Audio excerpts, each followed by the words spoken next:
জাযাকাল্লাহু খায়ের doctor Zakir Naik. আজকের এই সন্ধ্যায় তার লেকচার শুনলাম হিন্দুইজম ও ইসলাম ধর্মের মধ্যে সাদৃশ্যগুলো নিয়ে। এখন শুরু হচ্ছে প্রশ্ন উত্তর পর্ব। প্রথমেই প্রশ্ন করছেন একজন ভাই। আমার নাম যোগানন্দ। এই অনুষ্ঠানে থাকতে পেরে আমি ধন্যবাদ জানাই সর্বশক্তিমান আল্লাহকে।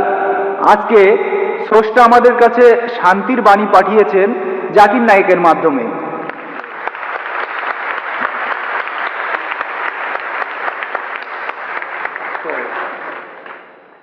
মানব জাতির শান্তি, এছাড়া হিন্দু মুসলমানের শান্তি। তাই আপনাকে অনেক ধন্যবাদ জানাচ্ছি। আপনি অসাধারণ একটা কাজ করেছেন। যেভাবে আপনি বেদ আর অন্যান্য ধর্মগ্রন্থ থেকে উদ্ধৃতি দিলেন, অসাধারণ একটা কাজ করেছেন। তারপরও আমাদের হিন্দুইজমে একটা জিনিস রয়েছে, সেটা হলো সিদ্ধান্ত। আপনি এখানে বেদান্ত নিয়ে কথা বলেছেন। যদি সিদ্ধান্ত পড়েন তাহলে হিন্দুইজম নিয়ে আরো বলতে পারবেন, আর এটা আমাদের মানবজাতির শান্তির জন্য ভালো হবে। আচ্ছা, অনেক ধন্যবাদ সর্বশক্তিমান আল্লাহকে।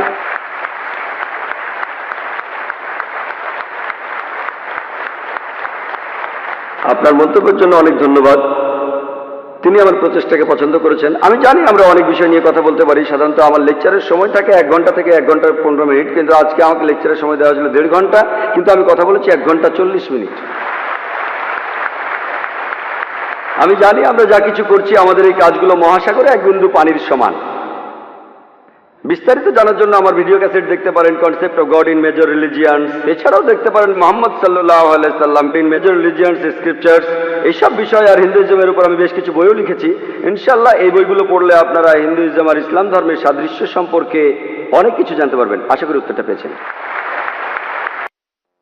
ওখানে একজন অমুসলিম ভাইকে দেখা যাচ্ছে। হ্যাঁ ভাই, আপনার নাম আর পেশাটা দয়া করে বলবেন। আমি শশাঙ্ক শেখর, এসেছি রাঁচি থেকে। আমি এখানে সত্যভামা কলেজে ইঞ্জিনিয়ারিং পড়ছি। স্যার, আজকের অনুষ্ঠানে আপনার লেকচার শোনার পর ইসলাম ধর্ম আর মুসলমানদের সম্পর্কে আমাদের ভুল ধারণা দূর হয়ে গেছে।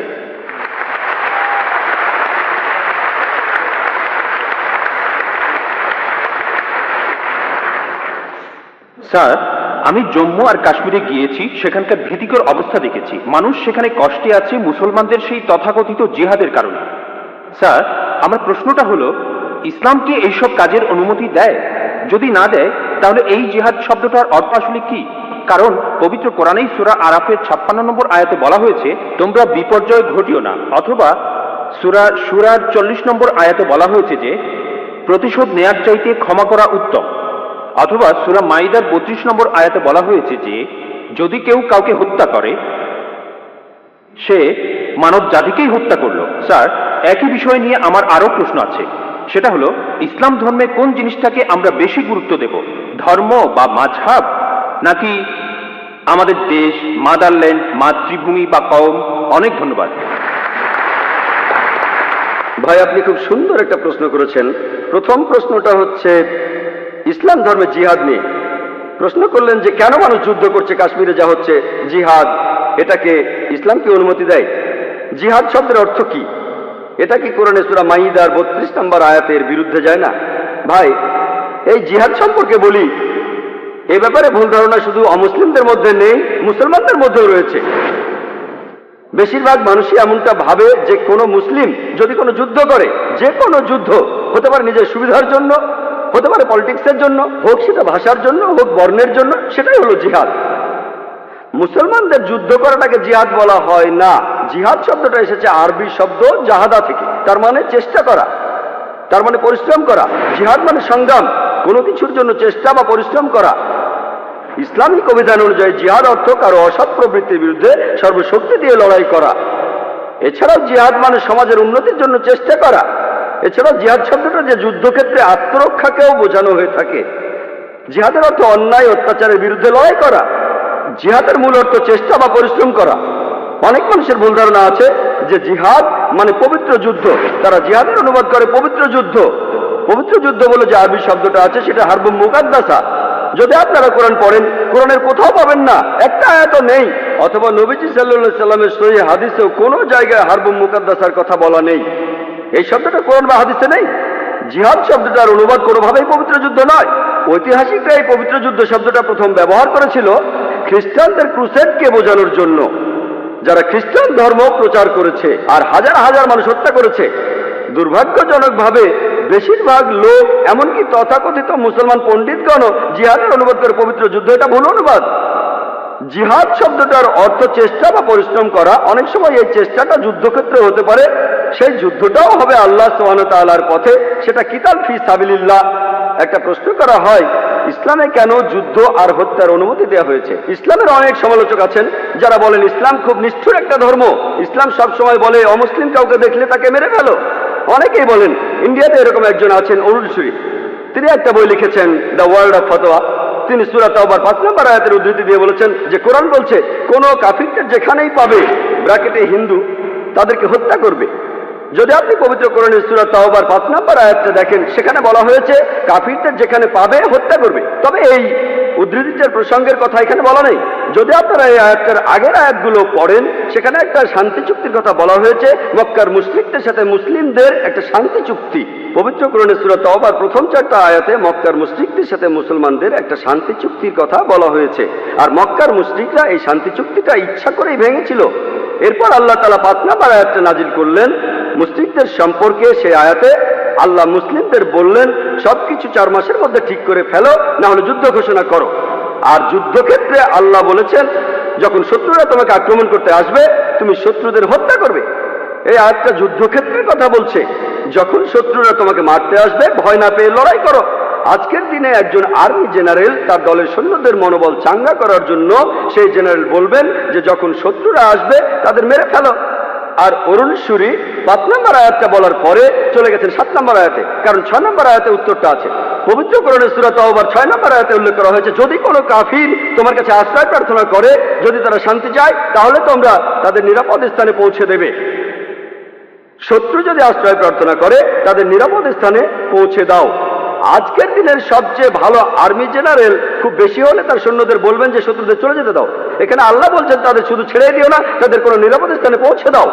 যখনই কোরআনে যুদ্ধের প্রসঙ্গে কথা থাকে, আরেকটা হলো সূরা আনফালের 60 নম্বর আয়াতে উল্লেখ আছে, তোমাদের শক্তি ও অশ্ববাহিনী প্রস্তুত রাখো আর শত্রুদের আক্রমণ করো। পরের আয়াতে বলছে কিন্তু শত্রুরা যদি সন্ধি করতে চায়, তুমিও সন্ধি করো।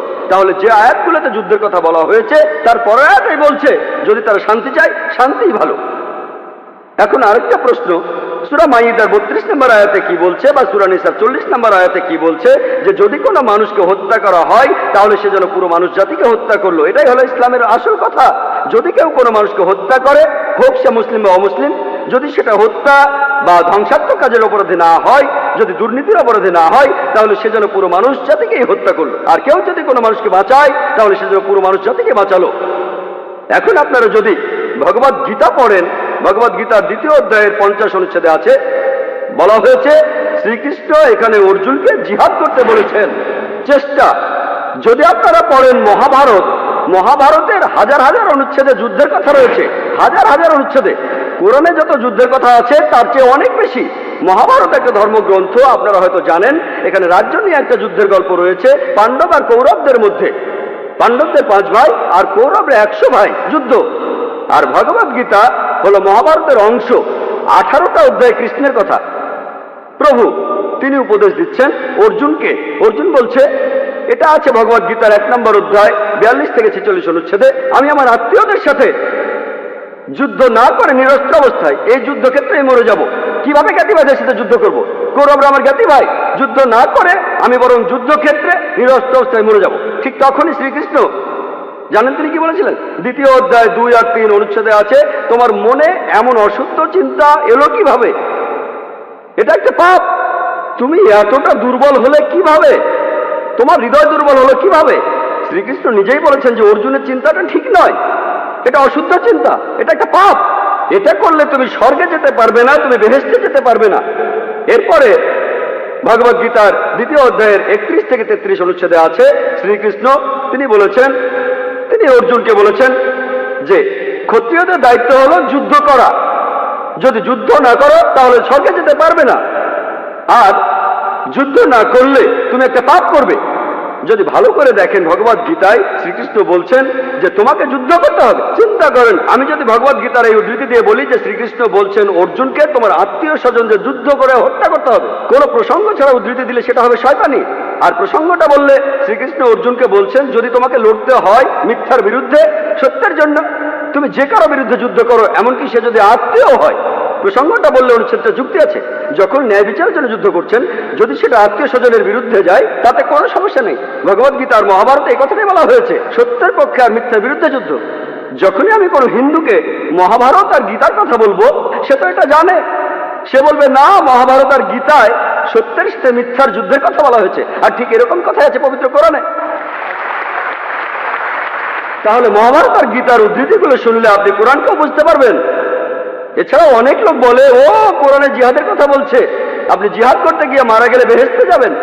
অনেকে আছেন, তাদের একজন অরুণ সুরি বলছেন, তিনি সহিহ বুখারী থেকে হাদিসের উদ্ধৃতিও দিয়েছেন। 4 নম্বর খণ্ড বুক অব জিহাদ 2 নম্বর অধ্যায়ের 46 নম্বর হাদিস বলা হয়েছে একজন মুজাহিদ হলো সেই লোক যে আল্লাহ সুবহানাহু ওয়া তাআলার পথে চেষ্টা করে, আর আল্লাহ নিজেই জানেন কে চেষ্টা করছে।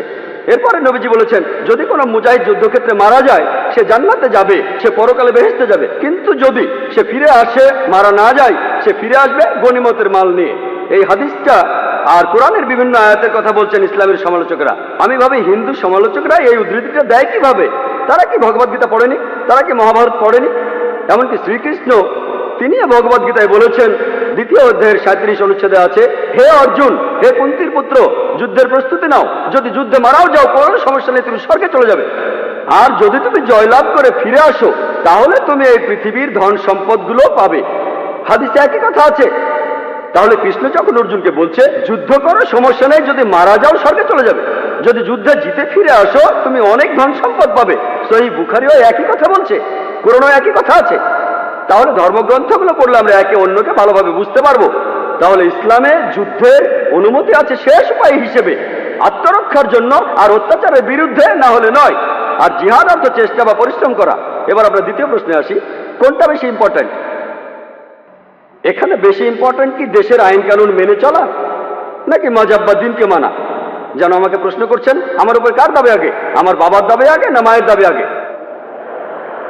ভাই, এর আইন আর ধর্মের আইন মানার ব্যাপারে একটা কথা বলি, আল্লাহকে মানার ব্যাপারে বলি। মহান ঈশ্বর আমাদের সৃষ্টিকর্তা, তিনি আমাদের চাইতে অনেক উপরে।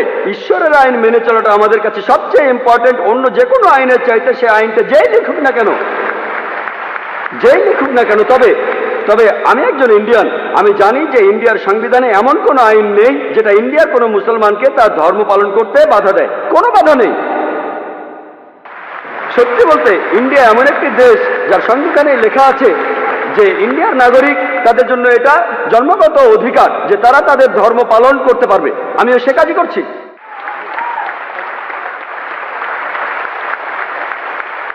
ইন্ডিয়ায় এমন একটা আইনও নেই যেটা আমাকে আমার ফরজ পালনে বাধা দেয় আর আমাকে দিয়ে হারাম কাজ করাতে বাধ্য করে, এমন কোনো আইন নেই।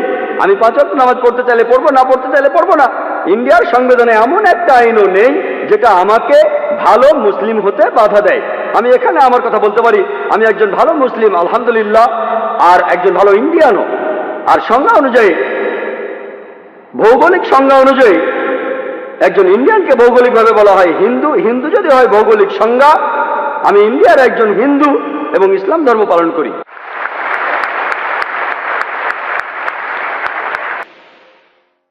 ভাই, আপনার নাম আর পেশাটা কি জানতে পারি? আমার নাম শরণ কুমার, আমি একটা ব্যাংকে চাকরি করি। আমি জানি যে হিন্দু ধর্মের বেশিরভাগ অনুসারী বেদের কথা জানে না তারা। তবে আপনি কি বেদের সব কথাগুলো মানেন? বেদের কথার সাথে কি আপনি একমত? হিন্দু ধর্মের মধ্যে কিছু কিছু লোক আছে, তারা বেদ পড়ে, কিন্তু বেশিরভাগ অনুসারী বেদের কথাগুলো জানে না। আর অনেক ধর্মীয় নেতাই বেদের কথা অনুযায়ী তাদের কাজগুলি করে না। বেদ ঠিক হয়ে থাকলে তারা এমনটা করে কেন? উত্তরটা জানতে চাই। ভাই, আপনি যে প্রশ্নটা করেছেন, প্রথম অংশটা হলো বেদের কথাগুলো আমি পুরোপুরি বিশ্বাস করি কি না। 2 নম্বর পয়েন্ট, যে এই বেদ হাতে গোনা কিছু হিন্দু জ্ঞানী লোকেরা তারা ছাড়া এই বেদ আর কেউ পড়ে না কেন? 1 নম্বর পয়েন্ট, আমি কি বেদের সব কথাগুলোই বিশ্বাস করি? যদি ভালো করে দেখেন, আল্লাহ পবিত্র কোরআনে বলছেন, সূরা রাদের 38 নম্বর আয়াতে উল্লেখ করা আছে, আল্লাহ বলছেন যে তোমার পূর্বে আমি অনেক রাসূল প্রেরণ করিয়াছিলাম। লিকুল্লি নাজিলিন কিতাব, প্রত্যেক যুগে রাসূল প্রেরণ করছি। পবিত্র কোরআনে 4টা কিতাবের নাম আছে, তাওরাত, জাবুর, ইনজিল আর কোরআন। পবিত্র কোরআন হলো আল্লাহ তাআলার সর্বশেষ আর চূড়ান্ত আসমানি কিতাব, নাজিল হয়েছিল সর্বশেষ আর চূড়ান্ত নবী মুহাম্মদ সাল্লাল্লাহু আলাইহি সাল্লামের উপর। এখন বোম্বেতেও আমাকে একজন প্রশ্ন করেছিল, বেদকে আমি ঈশ্বরের বাণী মনে করি কি না। আমি কি বেদকে সম্পূর্ণ সঠিক মনে করি? দেখেন, নাম দিয়ে মাত্র 4টার কথা বলা হয়েছে, তাওরাত, জাবুর, ইনজিল আর কোরআন, কিন্তু আল্লাহ তাআলা আরো আসমানি কিতাব নাজিল করেছেন। এখন বেদের ব্যাপারে, বেদকে আমি ঈশ্বরের বাণী মনে করি কিনা, যেহেতু পবিত্র কোরআনে বেদের নাম উল্লেখ করা নেই, হাদিসেও বলা হয়নি, আমি নিশ্চিতভাবে বলতে পারি না যে এটা ঈশ্বরের বাণী। আমি এখন বলবো এটা হতে পারে, এমন হতে পারে, হতে পারে আবার নাও হতে পারে, কিন্তু বেদ যদি ঈশ্বরের বাণী হয়েও থাকে, বেদ ছিল সেই সম্প্রদায়ের জন্য আর সেই সময়ের জন্য।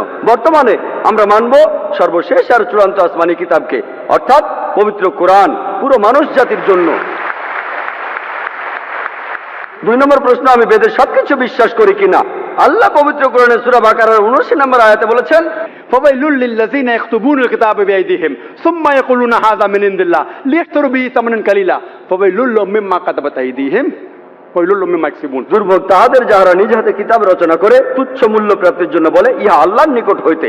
দুর্ভোগ তাহারা যাহা উপার্জন করিয়াছে, দুর্ভোগ তাহারা যাহা লিখিয়াছে। তাহলে বুঝতে পারছি যে মহান সৃষ্টিকর্তা সব আসমানি কিতাবই সময় চলে যাওয়ার সাথে সাথে বাতিল হয়ে যায়, পরিবর্তিত হয়ে যায়। বর্তমানে ইঞ্জিলকে অবিকৃত অবস্থায় পাওয়া যাবে না। আমরা যে বাইবেল দেখি সেটা ইঞ্জিল নয়, যেটা যীশু খ্রিস্টের উপর নাজিল হয়েছিল। সময়ের সাথে সাথে এগুলো বদলে গেছে। তাই বেদ যদি ঈশ্বরের বাণী হয়েও থাকে, বেদ পুরোপুরি অবিকৃত অবস্থায় এখন নাই। হিন্দু পণ্ডিতরা এই ব্যাপারে একমত। আর আল্লাহ পবিত্র কোরআনে সূরা হিজরের 9 নম্বর আয়াতে বলেছেন, আমি কোরআন অবতীর্ণ করিয়াছি, অবশ্যই আমি উহা সংরক্ষক। কোরআনকে আরো বলা হয় ফুরকান, যা দিয়ে সঠিক ও ভুল আলাদা করা হয়। তাই বলবো, বেদের যে কথাগুলোর সাথে কোরআনের মিল রয়েছে সেগুলো সত্যি বলে মেনে নিচ্ছি, যেগুলো মেলে না সেগুলো বাদ দিচ্ছি। কারণ হিন্দু পণ্ডিতরাই বলেন যে বেদ অবিকৃত অবস্থায় নেই। আমি কি করছি, কোরআনের সাথে বেদের যে কথাগুলো মিলছে সেগুলো মেনে নিচ্ছি, এটা ঈশ্বরের বাণী হতে পারে। কিন্তু আমি বেদের সব কথাই মেনে নিচ্ছি না। বেদে অনেক অবৈজ্ঞানিক কথা রয়েছে, এটার উপরেও লেকচার দিতে পারি, কিন্তু সে ব্যাপারে এখানে বলতে চাই না। বেদের অনেকগুলো বৈজ্ঞানিক ভুল নিয়ে কথা বলতে পারি। তাই আমি বলছি যে কোরআন হলো ফুরকান, আর এটাতে এই পরীক্ষা করে দেখব, যদি এর সাথে মিলে যায় তাহলে এই কথা মানব যে এই অংশটা একেবারে সঠিক। আশা করি উত্তরটা পেয়েছেন। এবারের প্রশ্ন মহিলাদের মধ্য থেকে একজন অমুসলিম বোন এবার প্রশ্ন করবেন। সবাইকে শুভ সন্ধ্যা। আমার নাম আরতি, আমি ইঞ্জিনিয়ারিং এর স্টুডেন্ট। আমি এই কথা মানি যে সব ধর্মই আসলে কিছু বিশ্বাসের সমষ্টি। হিন্দুইজম একটা বিশ্বাস, ইসলাম একটা বিশ্বাস, খ্রিস্টান ধর্ম একটা বিশ্বাস। আর বেশিরভাগ প্রধান ধর্মই, যেমন হিন্দুইজম, ইসলাম বা খ্রিস্টান ধর্ম, এগুলো সময়ের সাথে গড়ে উঠেছে। এই ধর্মগুলো অনেক সময় পার করে তারপর এসেছে। এই ধর্মগুলোতে অনেক কিছু যোগ হতে পারে, বাদ যেতে পারে। এতে করে ধর্মটা উন্নত হতে পারে, অথবা এসব যোগ বিয়োগে ধর্মটার অনেক ক্ষতিও হতে পারে। আমার প্রশ্নটা হলো, আমাদের কেন কোরআন বা বেদের মতো কিছু ধর্মগ্রন্থ মেনে চলতে হবে? আমরা কেন ধর্মগুলোর ভালো জিনিসটা নিয়ে আর খারাপ জিনিসগুলো বাদ দিয়ে তারপর পালন করি না? কোরআন থেকে ভালো জিনিস নিলাম, বেদ থেকে ভালো জিনিস নিলাম, বাইবেল থেকে ভালো জিনিস নিলাম, তারপর সেগুলো মানতে পারি। আর বেদে যে কথাই থাকুক, কোরআনে যে কথাই থাকুক, আর বাইবেলে যে কথাই থাকুক, আমার মতে পুরুষের একটাই স্ত্রী থাকা উচিত। আর আমি কোনো কিছু এজন্য মানব না যে সেটা কোরআনে লেখা আছে বা বেদে লেখা আছে। আমি আমার যুক্তি আর বুদ্ধি দিয়েই সেটা বিচার করব, আর সব ধর্ম থেকে ভালো জিনিসটাই নেব। আর আজকের এই অনুষ্ঠানে আমরা কেন এই দুইটা ধর্মের সাদৃশ্য আর পার্থক্য নিয়ে আলোচনা করছি? আমরা তো দুইটা ধর্ম থেকে ভালো জিনিসগুলো নিয়ে আমাদের নিজেদের মতো জীবনযাপন করতে পারি। এটাই আমার প্রশ্ন। বোন, আপনি খুব সুন্দর একটা প্রশ্ন করেছেন, খুবই সুন্দর প্রশ্ন, খুবই প্রাসঙ্গিক প্রশ্ন। আমরা কেন কোনো ধর্ম পালন করব? কেন হিন্দুইজম, ইসলাম আর খ্রিস্টান ধর্ম, তার চেয়ে সব ভালো জিনিসগুলো জড়ো করি, সেগুলোই মেনে চলি, শেষ। কোনটা ভালো কোনটা খারাপ কে বলবে?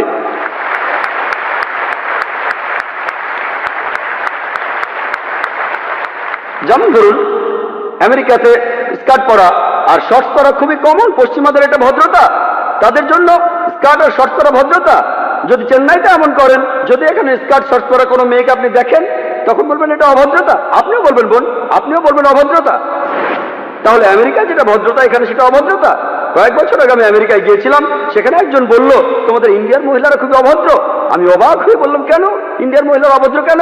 কারণ তারা যখন শাড়ি পরে তাদের পেট দেখা যায়। তার মানে আমেরিকায় সে দেশের নিয়মে কোনো মহিলা তার পেট দেখালে সে অভদ্র। তাহলে কে ঠিক করবে? আপনি যদি মুসলিম দেশগুলোতে যান, আরব দেশগুলোতে, কোনো মহিলার দিকে তাকানো, কোনো মহিলার দিকে চোখ ফেরানো অন্যায়, অভদ্রতা। এখানে যদি কোনো মহিলাকে স্পর্শ না করে কথা বলেন, তার দিকে তাকান, সেটা ভদ্রতা। তাই ইন্ডিয়ানরা নমস্তে বলে স্পর্শ ছাড়া। পশ্চিমা দেশগুলোতে হ্যান্ডশেক করাটা খুবই কমন। একজন মহিলা আর একজন পুরুষ হ্যান্ডশেক করছে, সেটাই ভদ্রতা। শরীরের অন্যান্য অঙ্গ প্রত্যঙ্গ স্পর্শ না করে হ্যান্ডশেক করা কিছু পশ্চিমা দেশে এটাই হলো ভদ্রতা। অন্যান্য পশ্চিমা দেশে মহিলাদের ঠোঁটে আর গালে চুমু দিয়ে এটা হলো ভদ্রতা।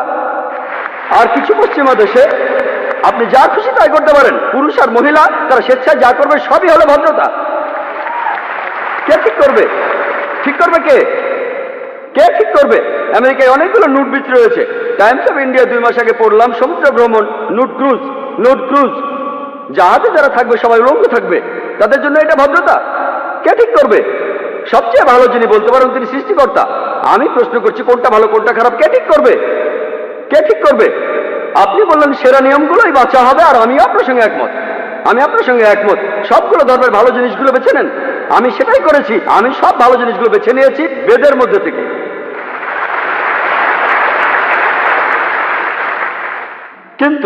কিন্তু ভালো জিনিসটা আপনাদের জন্য ভালো নয়, এটাই সমস্যা। এই আলোচনাটা আমি করব। আমি চ্যালেঞ্জ করছি সব মানুষকে, ইসলাম ধর্মের মাত্র একটা মূলনীতি খুঁজে বের করুন যেটা আমাদের মানবতার বিরুদ্ধে কথা বলছে। একটা।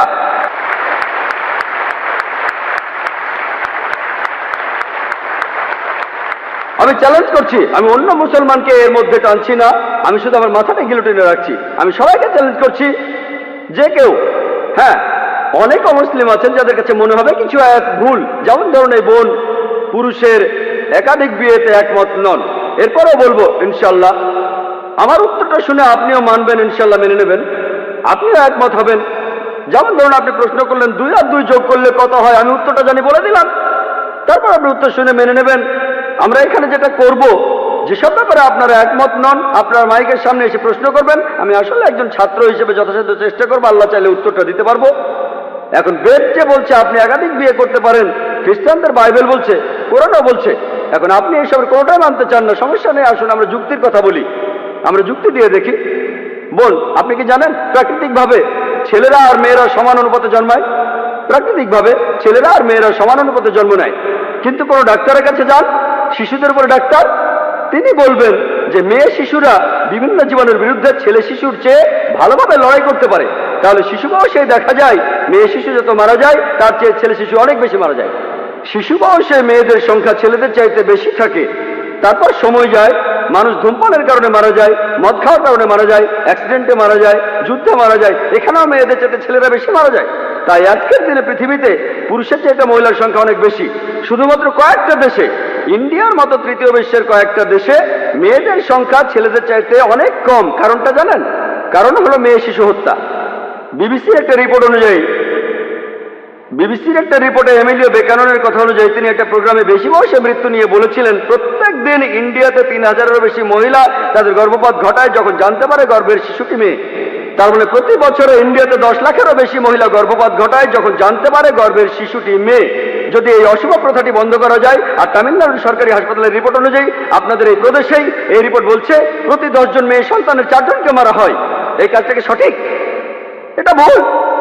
যদি এই অশুভ প্রথা বন্ধ করেন তাহলে ইন্ডিয়াতেও মেয়েদের সংখ্যা হবে ছেলেদের সংখ্যা চাইতে বেশি। শুধুমাত্র আমেরিকাতেই মেয়েদের সংখ্যা ছেলেদের চাইতে 78 লক্ষ বেশি। শুধু ইংল্যান্ডে ছেলেদের চাইতে মেয়েদের সংখ্যা 40 লক্ষ বেশি। জার্মানিতে মেয়েদের সংখ্যা 50 লক্ষ বেশি। শুধু রাশিয়াতে মেয়েদের সংখ্যা হচ্ছে 90 লক্ষ বেশি। আল্লাহ জানেন পৃথিবীতে মেয়েদের সংখ্যা ছেলেদের চাইতে কতজন বেশি। মনে করুন হাইপোথেটিক্যাল প্রশ্ন, ধরুন আমার বোন সে আমেরিকায় থাকে, অথবা আপনার বোন সে আমেরিকায় থাকে, ইউএসএ, আর সেখানকার বিয়ের বাজারে প্রত্যেক পুরুষ একটা করে বিয়ে করেছে। তবুও সেখানে 78 লক্ষ মহিলা থাকবে যারা কোনো জীবন সঙ্গী খুঁজে পাবে না। তাদের জন্য তখন একটা উপায় খোলা থাকে, যেসব মহিলা জীবন সঙ্গী খুঁজে পাবে না তারা হয় কারো দ্বিতীয় স্ত্রী হতে পারে অথবা হতে পারে জনগণের সম্পত্তি। হয়তো বলবেন জনগণের সম্পত্তি, ভাই জাকির এটা খারাপ শব্দ। বোন, সবচেয়ে ভদ্র ভাষায় আমি এটাই বলতে পারি, এর চেয়ে ভালো কোনো শব্দ জানা নেই। আমেরিকাতে সে দেশের পরিসংখ্যান আমাদের বলে বিয়ের আগে গড়ে একজন মানুষের 8 জন যৌনসঙ্গী থাকে। রক্ষিতা রাখাটা খুবই কমন, যতজন খুশি 10 জন 20 জন 30 জন সমস্যা নেই। 100 জন আইন আপনাকে কিছুই বলবে না। যদি আপনার একাধিক স্ত্রী থাকে এই ব্যাপারটা তারা হজম করতে পারে না। কেন? রক্ষিতা হয়ে মহিলারা কোনো অধিকার পান না, এখানে সেই মহিলাকে অসম্মান করা হয়। ইসলামে আপনার দ্বিতীয় স্ত্রী থাকলেও তার সমান অধিকার, তার সম্মান আছে, সবাই শ্রদ্ধা করে। তবে আমি আপনার সঙ্গে একমত, এ ব্যাপারে একমত যে কোনো মহিলাই স্বাভাবিক পরিস্থিতিতে তার স্বামীকে অন্য মহিলার সাথে ভাগাভাগি করতে চায় না। আমি একমত বোন, আমি আপনার সাথে একমত। কিন্তু ইসলামিক শরিয়ার মূল কথা হলো বড় ক্ষতি ঠেকানোর জন্য ছোট কোনো ক্ষতি হওয়া ভালো। বড় ক্ষতি ঠেকাতে হলে ছোট ক্ষতি হওয়া ভালো। তাহলে মুসলিম উম্মার সব মুসলমান মহিলা জানেন যে অনেক মহিলা অবিবাহিত, যদি তারা অনুমতি না দেয় তাদের স্বামীদের একাধিক বিয়ে করতে, এরা জনগণের সম্পত্তি হবে। তখন তারাই বলবে আমাদের স্বামীদের ভাগাভাগি করব, কিন্তু অন্যান্য বোনদের জনগণের সম্পত্তি হতে দেব না। আশা করি উত্তরটা পেয়েছেন।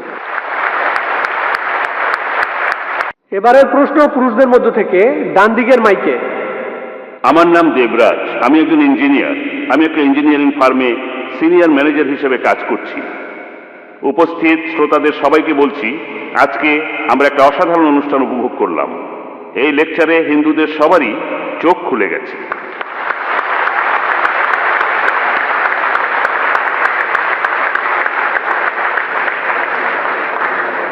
আর আমি সত্যি মুগ্ধ হয়েছি, অবাক হয়েছি যেভাবে ডক্টর জাকির নায়েক বেদ আর উপনিষদ থেকে বিভিন্ন উদ্ধৃতি দিলেন।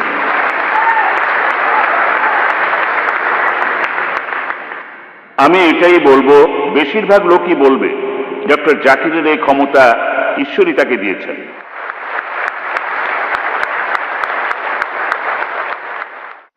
আজকে একটা ব্যাপার খেয়াল করলাম, ইসলাম ধর্মে স্পষ্ট করে বলা আছে মানুষের আসলে কি করা উচিত। হিন্দুইজমে এটা পরিষ্কার না, কথাগুলো আছে কিন্তু পরিষ্কার না। অনেকের মধ্যেই ভুল ধারণাগুলো আছে, অনেক ধরনের ধারণা, মতবাদ, বিশ্বাস সেখানে আছে। কথাগুলো কিন্তু আছে, একটু অন্যভাবে বলা আছে। আমি আপনাদের কাছে অনুরোধ করব যে হিন্দু পণ্ডিতদের আমন্ত্রণ করেন আর তারপর একটা বিতর্কের আয়োজন করেন, যাতে করে সবাই সত্যটা জানতে পারে।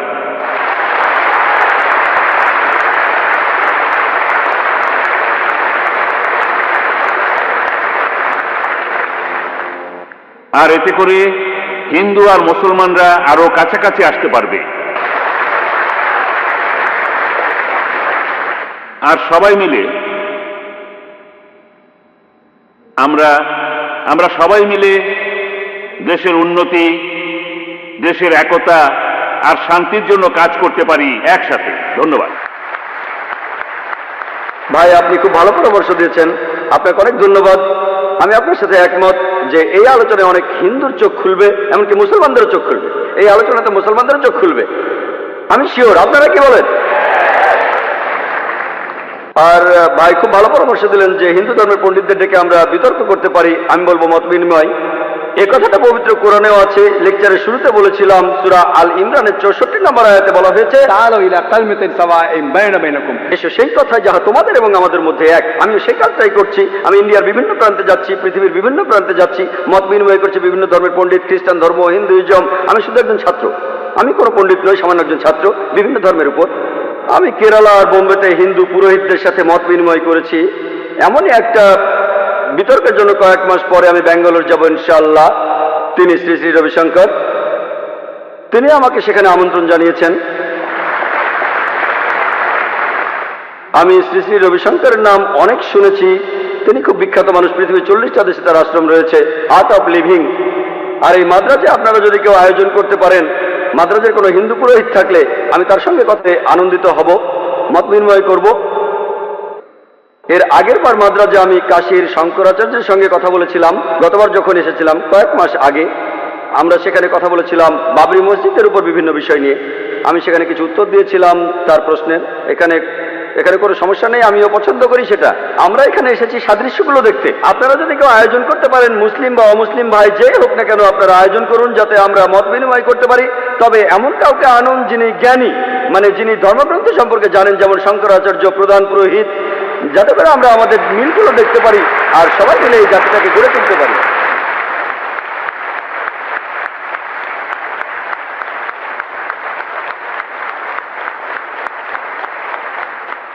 এবার প্রশ্ন করবেন একজন অমুসলিম বোন।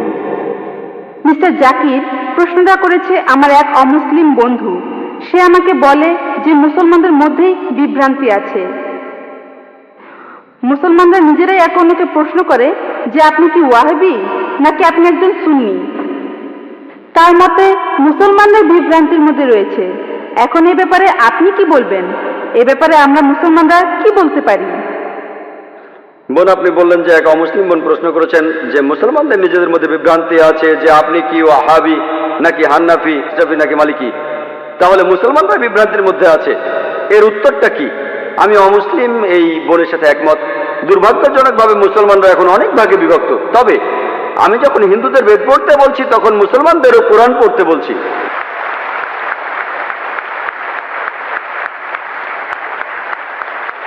আল্লাহ পবিত্র কোরআনে বলেছেন, সূরা আল ইমরানের 103 নম্বর আয়াতে আল্লাহ তাআলা বলেছেন, ওয়াতাসিমু বিহাবলিল্লাহি জামিআন ওয়া লা তাফাররাকু। আল্লাহর রজ্জু শক্ত করে ধরো আর বিচ্ছিন্ন হয়েও না।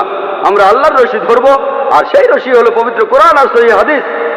আল্লাহ কোরআনে বলছেন, সূরা আল আনামের 159 নম্বর আয়াতে উল্লেখ আছে, যারা দিন সম্বন্ধে নানা মতে সৃষ্টি করেছে, হে রাসূল, তাদের দায়িত্ব তোমার নয়। ইসলাম ধর্মে বিভিন্ন দল আর মত তৈরি করা এটা নিষিদ্ধ, এটা হারাম। কিন্তু যদি মুসলমানদের বলি আপনি কি, কেউ বলে আমি হানাফি, কেউ বলে শাফি, কেউ বলে হামলি, কেউ বলে ওয়াহাবি। নবীজি কি ছিলেন? তিনি কি হানাফি?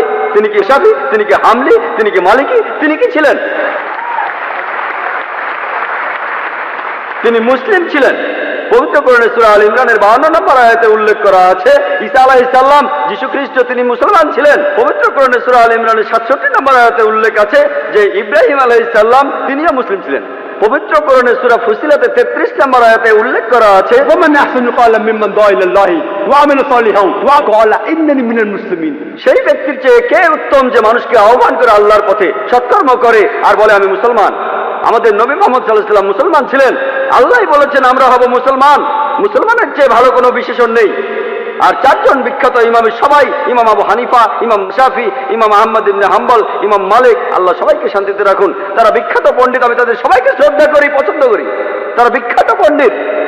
আর এই পণ্ডিতদের সবাই বলেছেন, এই চারজন ইমাম বলেছেন, যদি আমার কোনো ফতোয়া আল্লাহ ও রাসূলের বিরুদ্ধে যায় তাহলে তোমরা আমার ফতোয়াকে ছুঁড়ে ফেলে দাও।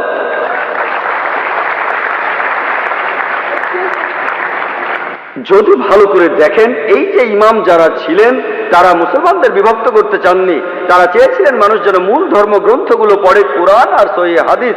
তাই আমাদের এখন যা করতে হবে, আমি জানি যে লোকজন বলে একটা হাদিসে আছে মুসলিমরা 73টি ভাগে বিভক্ত হবে, এটা আছে তিরমিজিতে সহিহ হাদিস 171 নম্বর হাদিস।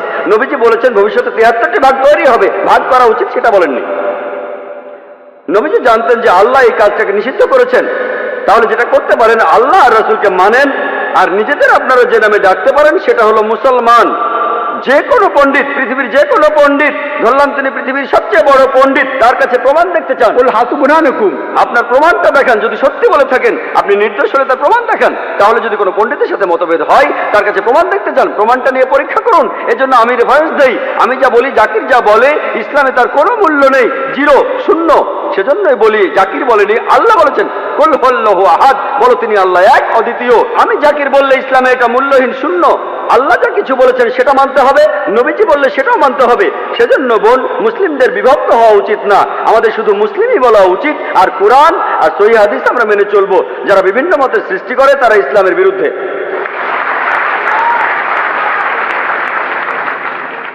হ্যাঁ ভাই, প্রশ্নটা করুন।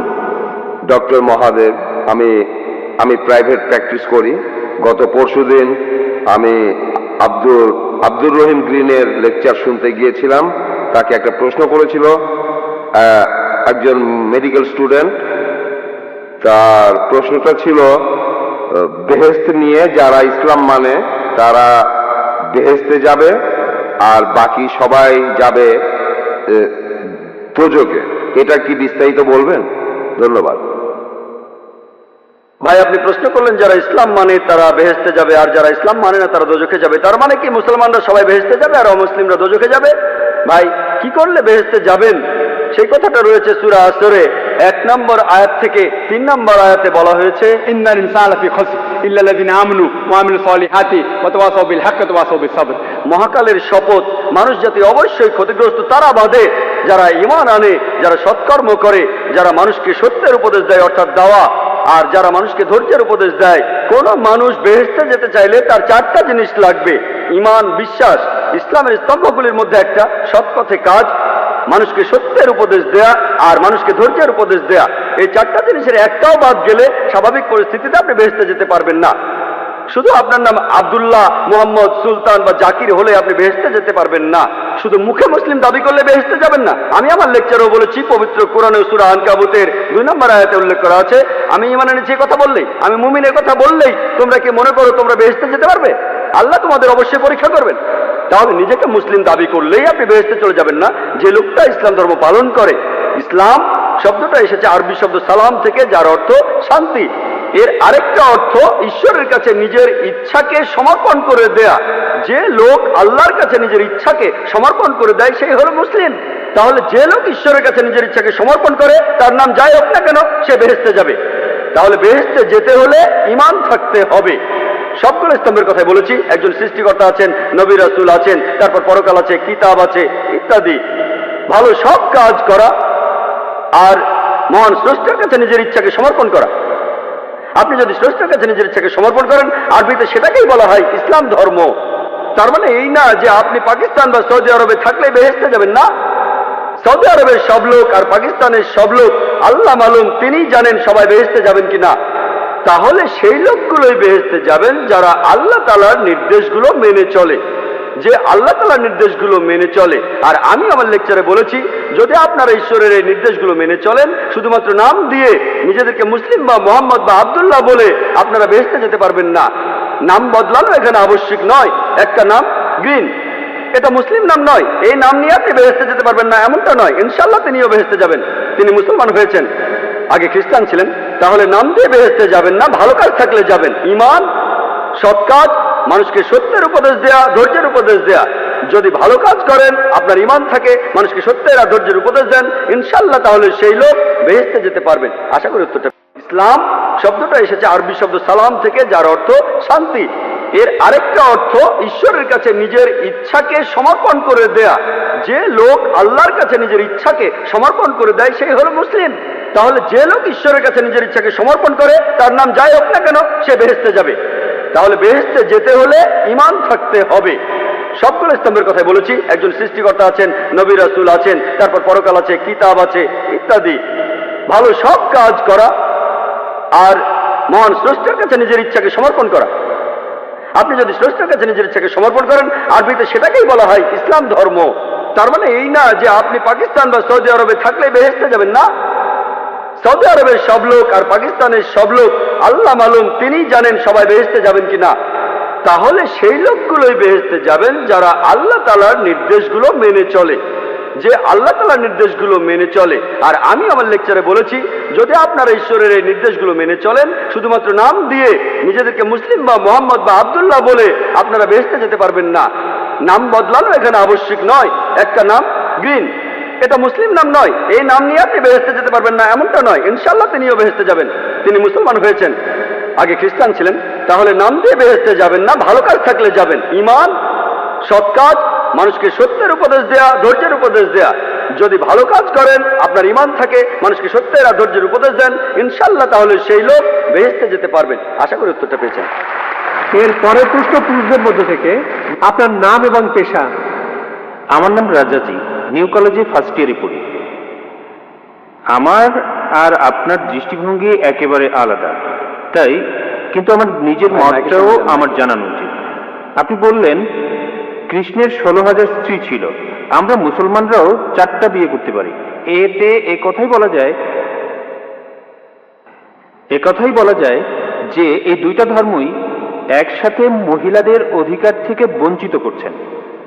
আপনি বললেন যে হয়তো বলতে পারেন মানুষ আসলে খুব আকর্ষণীয়, তবে এটা ব্যক্তিগত দৃষ্টিভঙ্গি। আর যদি এভাবে ব্যাপারটা দেখেন, আপনাদের দেখার ভুল আছে, আপনাদের চিন্তায় ভুল আছে। সৌন্দর্যের যে ধারণা সেটাও সময়ের সাথে বদলায়। একসময় ক্লিওপেট্রা ছিল সবচেয়ে সুন্দরী, কিন্তু এখন আর তেমনটা নেই। এখন ঐশ্বরিয়া রাই হলো 1 নম্বর। আর আপনি বললেন যে মূল ধর্মগ্রন্থ পড়তে, কিন্তু এতে করে কিছু উগ্রবাদী আর মৌলবাদী তৈরি হয়। আপনি যখন কোনো ধর্মে বিশ্বাস করবেন তখন নিজের অন্যায়টাকে অন্যায় মনে হবে না।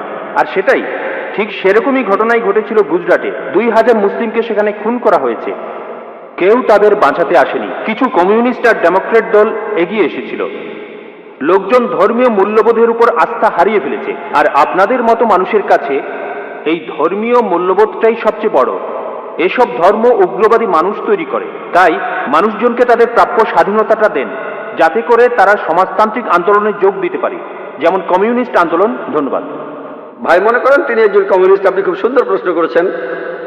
তিনি বললেন যে যখন হিন্দুইজম অনুমতি দিচ্ছে খ্রিস্টের 16,108 জন স্ত্রী, ইসলামে বহু বিবাহ অনুমতি আছে, তাহলে হিন্দুইজম আর ইসলাম একসাথে মহিলাদের অত্যাচার করছে কেন?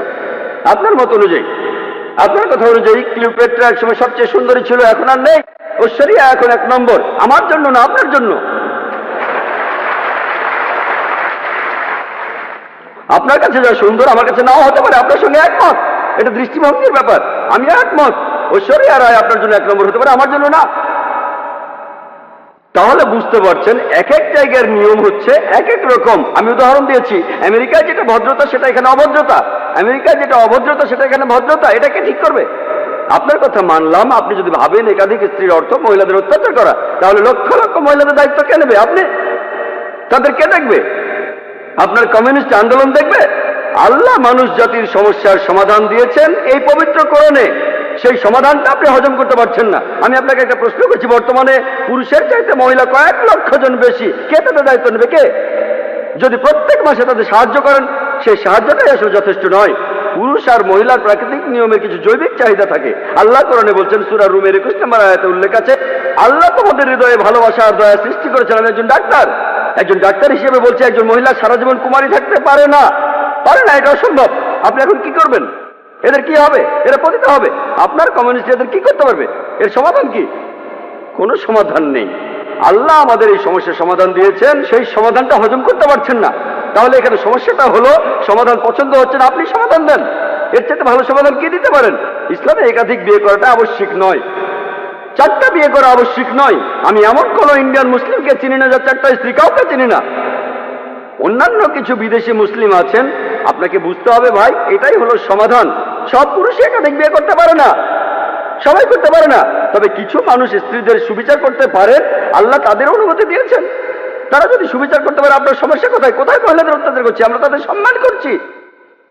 আপনি যে আমেরিকা তথাকথিত আধুনিক কালচারের কথা বলছেন, আর্ট কালচারের নামে তারা কি করছে? তারা মহিলাদের অসম্মান করছে। আপনি যে নারী স্বাধীনতার কথা বলছেন, সেটা আসলে স্বাধীনতার নামে শরীরকে শোষণ করছে, সম্মানের অবমাননা করছে, আর আত্মাকে বঞ্চিত করছে। পশ্চিমা সমাজ আসলে মহিলাদের অধিকার দেওয়ার কথা বলে তাদের নামিয়ে দিচ্ছে উপপত্নীর স্তরে, রক্ষিতার স্তরে। তারা সমাজের প্রজাপতি, যারা আর্ট কালচারের পর্দার পেছনে থাকে। আর্ট আর কালচারের নামে ঐশ্বরিয়া রায়, সে আবার কে? মডেলিং, তাই তো? ঠিক না? এখানে আপনাকে সঠিকভাবে চিন্তা করতে হবে। আমরা মাকে বিক্রি করতে চাই না, আমরা বোনকে বিক্রি করতে চাই না। আপনি চাইলে তা করেন। একটা অ্যাডের কথা শুনেছিলাম, আগের লেকচারে আমি বলেছিলাম, BMW। এক লোক বলছিল, খুব বিখ্যাত অ্যাড, BMW নাম শুনেছেন? খুব দামি গাড়ি, মার্সিডিজ বেঞ্চের সঙ্গে কম্পিটিশন করে। সেই অ্যাডে বিকিনি পরা একটা মেয়ে গাড়ির সামনে দাঁড়িয়ে আছে, এখনই চালানো শুরু করুন। মেয়েটাকে না গাড়িটাকে? আপনারা কি করছেন? কমিউনিজমের কথা বলে, মহিলাদের অধিকারের কথা বলে আপনাদের মা বোনকে বিক্রি করছেন, আপনাদের মা বোনকে বিক্রি করছেন। আমরা মুসলিমরা এটা করতে চাই না, আমরা এটা করতে চাই না।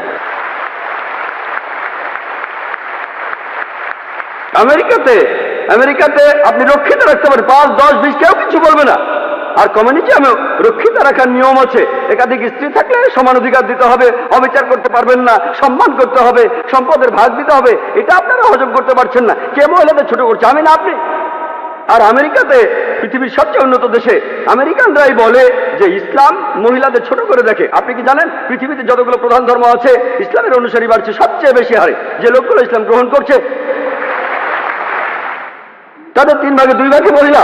ইসলাম যদি মহিলাদের ছোট করে, তাহলে আমেরিকান মহিলারা ইসলাম গ্রহণ করছে কেন? আমেরিকান পুরুষরা কেন ইসলাম গ্রহণ করছে? কে ডক্টর আবু আমিনা বিলাল ফিলিসকে ইসলাম গ্রহণে বাধ্য করেছিল? ভাই আব্দুর রহিম গ্রিনকে কে জোর করেছিল? কে? যারা ইসলাম গ্রহণ করছে তাদের 3 ভাগে 2 ভাগই মহিলা, তারাও ইসলাম গ্রহণ করছে। কেন?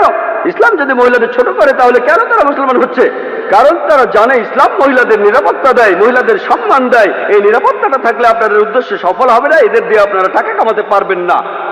পলিটিশিয়ানরা যেমন ডিভাইড অ্যান্ড রুলের নীতি মেনে চলে, আর্ট আর কালচারের লোকেরা তেমনি মহিলাদের অধিকারের কথা বলে। বিউটি কন্টেস্ট, কসমেটিক্স বিক্রি করা হচ্ছে, তারা এভাবে কোটি কোটি ডলার কামাচ্ছে। আপনি জানেন বিউটি কন্টেস্ট কি জন্য? এই বিউটি কন্টেস্টের নামে তারা কোটি কোটি ডলার কামাচ্ছে। আর এরা যেহেতু কোটি কোটি ডলার কামাচ্ছে, অন্যান্য সব লোকজনও সেটা দেখছে। তাহলে বুঝলেন ভাই, আমরা আমাদের মা বোনদের লোকজনের সামনে সাজিয়ে দেখাতে চাই না। তাদের সম্মান করি, তাদের ভালোবাসি, তাদের শ্রদ্ধা করি। আমরা মহিলাদের ছোট করি না।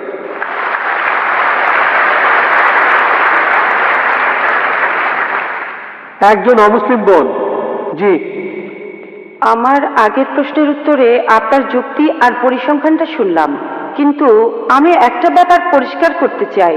সম্ভবত আগের দিনগুলোতে যুদ্ধ হলে পুরুষরাই যুদ্ধের ময়দানে যেত, পরিবারের হয়ে উপার্জন করত, কিন্তু এখন সময় বদলেছে আর সম্ভবত ভবিষ্যতে এই পরিস্থিতি আরো বদলাবে। মহিলারা যুদ্ধে যাবে, এখনকার দিনে মহিলারা চাকরি বাকরি করছে, আর হতে পারে মহিলাদের মৃত্যুর হার আরো বাড়বে। আর সেরকম সময়ে আসলে তখন কি একথা বলা যাবে যে হ্যাঁ, পুরুষ মানুষের মাত্র একজন স্ত্রী থাকা উচিত?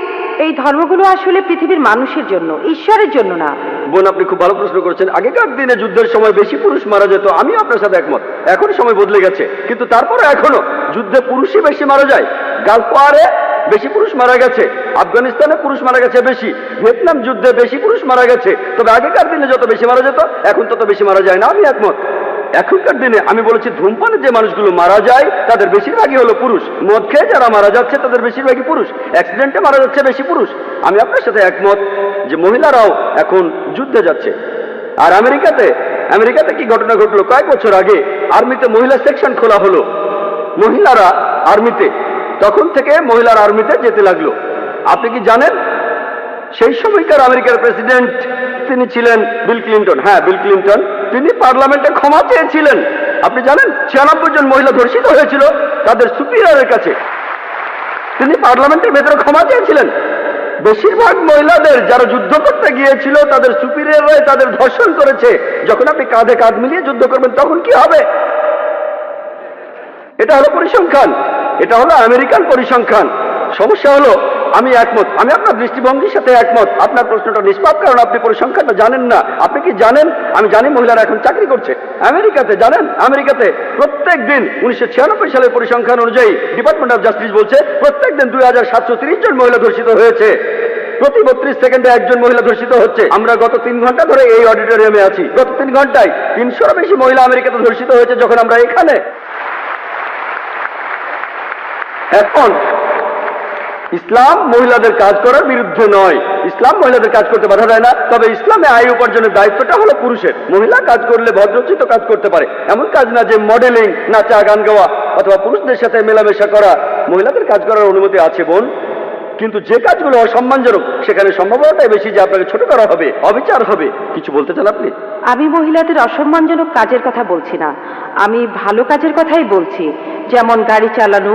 পৃথিবীতে এখন মহিলা গাড়ি চালকের সংখ্যা বাড়ছে। ধরেন আমরা ভবিষ্যতের অবস্থা অনুমান করে নিলাম যে মহিলারা বাইরে বেশি কাজ করছে, তাদের মৃত্যু হার বেড়ে গেছে। সেরকম সময়ে কি এমন ধর্মের প্রবর্তন করতে পারি যেখানে পুরুষের মাত্র একটাই স্ত্রী থাকবে? আমি বর্তমান সময়ের প্রেক্ষাপট নিয়ে বলছি না, সব ধর্মের কথাই বলছি। আমার প্রশ্নটা হলো, সময় বদলানোর সাথে সাথে আমরা কি আমাদের ধর্মটাকেও বদলে নিতে পারি? বোন একটা সুন্দর প্রশ্ন করেছেন যে সময় বদলানোর সাথে সাথে ধর্মকে বদলাতে পারে কিনা। যদি ধর্মটা নিখুঁত না হয়ে থাকে তাহলে পরিবর্তনের প্রয়োজন আছে, কিন্তু নিখুঁত হয়ে থাকলে পরিবর্তনের কোনো প্রয়োজন নেই। তাহলে ধর্মের ভেতরে যদি সমস্যা থাকে, সেজন্যই আমি বলেছি মাত্র একটা ভুল বের করে দেখেন। আপনি বলছেন যদি এমনটা হয়, যদি এমনটা হয় 100 বছর পরে যদি মহিলারা বেশি বেশি কাজ করে তাদের মৃত্যুর হার বেড়ে যায়, যদি পৃথিবীতে মহিলার সংখ্যা কমে যায়, অনেকগুলো যদি বোন, সৃষ্টিকর্তা ভবিষ্যতের কথা ভালো জানেন, আপনি আমি জানি না। সৃষ্টিকর্তা ভালো জানেন। তিনি বলেছেন যে একজন পুরুষ একাধিক বিয়ে করতে পারে, আবশ্যিক নয়। যদি আপনার কথা মেনে নেই, যদি আপনার কথা মেনেও নেই, মহিলাদের সংখ্যা সমান হয়ে যাবে। মুসলিম পুরুষরা যে একাধিক বিয়ে করবে এটা আবশ্যিক না। আমার মাত্র একজন স্ত্রী, আমার স্ত্রী মাত্র একজন, আর আমি তাকে নিয়েই সন্তুষ্ট, আর বিয়ে করতেও চাই না। এটা কোনো সমস্যা না। কেউ যদি করতে চান তাতেও কোনো সমস্যা নেই। বিয়ে করতে চাইলে করবেন, না চাইলে করবেন না। তবে একাধিক বিয়ে করলে তাদের সাথে সুবিচার করতে হবে। বোন, আমাদের সৃষ্টিকর্তা মহান ঈশ্বর, তিনি ভবিষ্যৎ জানেন। যেমন ডাক্তাররা বলেন সায়ানাইড খাবেন না, কিন্তু ধরেন সায়ানাইড আমার কোনো ক্ষতি হয় না। উদাহরণ দিচ্ছি, ডাক্তার জানে, কিন্তু ডাক্তাররা মানুষ, তারও ভুল হতে পারে। মহান সৃষ্টিকর্তা তো সবার উপরে বড় ডাক্তার, তিনি সবচেয়ে বড় ডাক্তার, তিনি আমাদের প্রয়োজনটা জানেন। সেজন্য আমি বলছি, এখন আপনি কোরআনের একটা ভুল দেখান, আগামীকাল হয়তো একটা কিছু হবে, সেদিন ইনশাআল্লাহ আপনি আমাকে প্রশ্ন করবেন আর আমিও আপনাকে উত্তর দেব। আমার নাম শ্রীরাম, আমি একজন ইঞ্জিনিয়ারিং গ্র্যাজুয়েট। আমি আপনাকে একটা প্রশ্ন করতে চাই। আপনি বললেন যে দশরথের 3 জন স্ত্রী ছিল, আর আমরা রামায়ণপুরে এটা জেনেছি যে দশরথ তার স্ত্রীদের সমানভাবে দেখতে গিয়ে নিজের জীবনটাই হারিয়েছিল। আপনি হয়তো এখানে বলতে পারেন যে এটা আল্লাহর একটা পরীক্ষা। এখন এই স্ত্রীদের কি হবে? কারণ দুর্ভোগটা পৌঁছে তারাই, যখন স্বামী দায়িত্ব পালনে ব্যর্থ হয় তখন স্ত্রীদের দায়িত্ব কে নেবে? আর এই মহিলাদের তখন কি হবে? আর এটা কি ঠিক? ভাই, আপনি প্রশ্ন করলেন যে দশরথের 3 জন স্ত্রী ছিল, সবাইকে সমান অধিকার দেয়ায় স্ত্রীরাই কষ্ট পেয়েছিল। তিনি এই কথাটাই বললেন, এটা একটা পরীক্ষা। কোরআন বলছে কষ্টটা একটা পরীক্ষা। যখন ছাত্র ছিলাম, যখন আমি ডাক্তারি পড়ছিলাম, ঘাম ছুটে গিয়েছিল, আমার ঘাম ছুটে গিয়েছিল। বিশ্বাস করেন, যদি আপনি আমাকে 10 লাখ টাকাও দেন, আমি আর MBBS পরীক্ষা দিতে যাব না। ঘাম ছুটে গিয়েছিল পাশ করতে গিয়ে। তাহলে এই কষ্ট সবই পরীক্ষা, এটা একটা পরীক্ষা। তাহলে আমরা বুঝতে পারছি তার জন্য একটা পরীক্ষা। যদি সেই মহিলা ভালো স্ত্রীর মতো আচরণ করে আর ঈশ্বরের নির্দেশগুলো মেনে চলে, স্ত্রীর কর্তব্যগুলো পালন করে, তার স্বামী যদি দায়িত্ব পালন না করে, মহিলা পরীক্ষা পাশ করবে আর স্বামী এই পরীক্ষা ফেল করতে পারে, তাহলে ভাই এই জীবনটা একটা ক্ষুদ্র অংশ। গড়ে একজন মানুষ 50 বছর পর্যন্ত বাঁচে, অথবা 40 বছর, কেউ 20 বছরে মারা যায়, আবার কেউ 80 বছরে। মানুষের এই গড় আয়ু 40 থেকে 60 বছর, কিন্তু পরকালের তুলনায় এই জীবন 0.00000 খুবই ক্ষুদ্র একটা অংশ। যদি আপনাকে বলি যে পরকালের তুলনায় ক্ষুদ্র এই ছোট্ট জীবনটাতে আপনাকে কষ্ট দেব, পরকালে আপনি যা চান তাই পাবেন, আপনি বলবেন কোনো সমস্যা নেই, আমাকে কি করতে হবে, আমাকে কষ্ট দেন, পরকালে আমি যা যাবো তাই পাবো। তাহলে বুদ্ধিমান লোক বলবে এই কষ্ট, এই বিপদে কোনো সমস্যা নেই।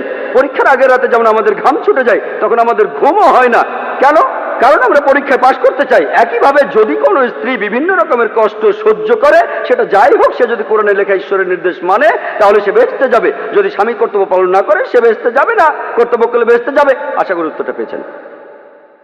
এবারের প্রশ্ন ডান দিক থেকে। আমি আবারও প্রশ্ন করতে এসেছি। কিছু লোক, ধর্মীয় কিছু লোক ঈশ্বরকে একটা নাম দিয়ে ডাকে।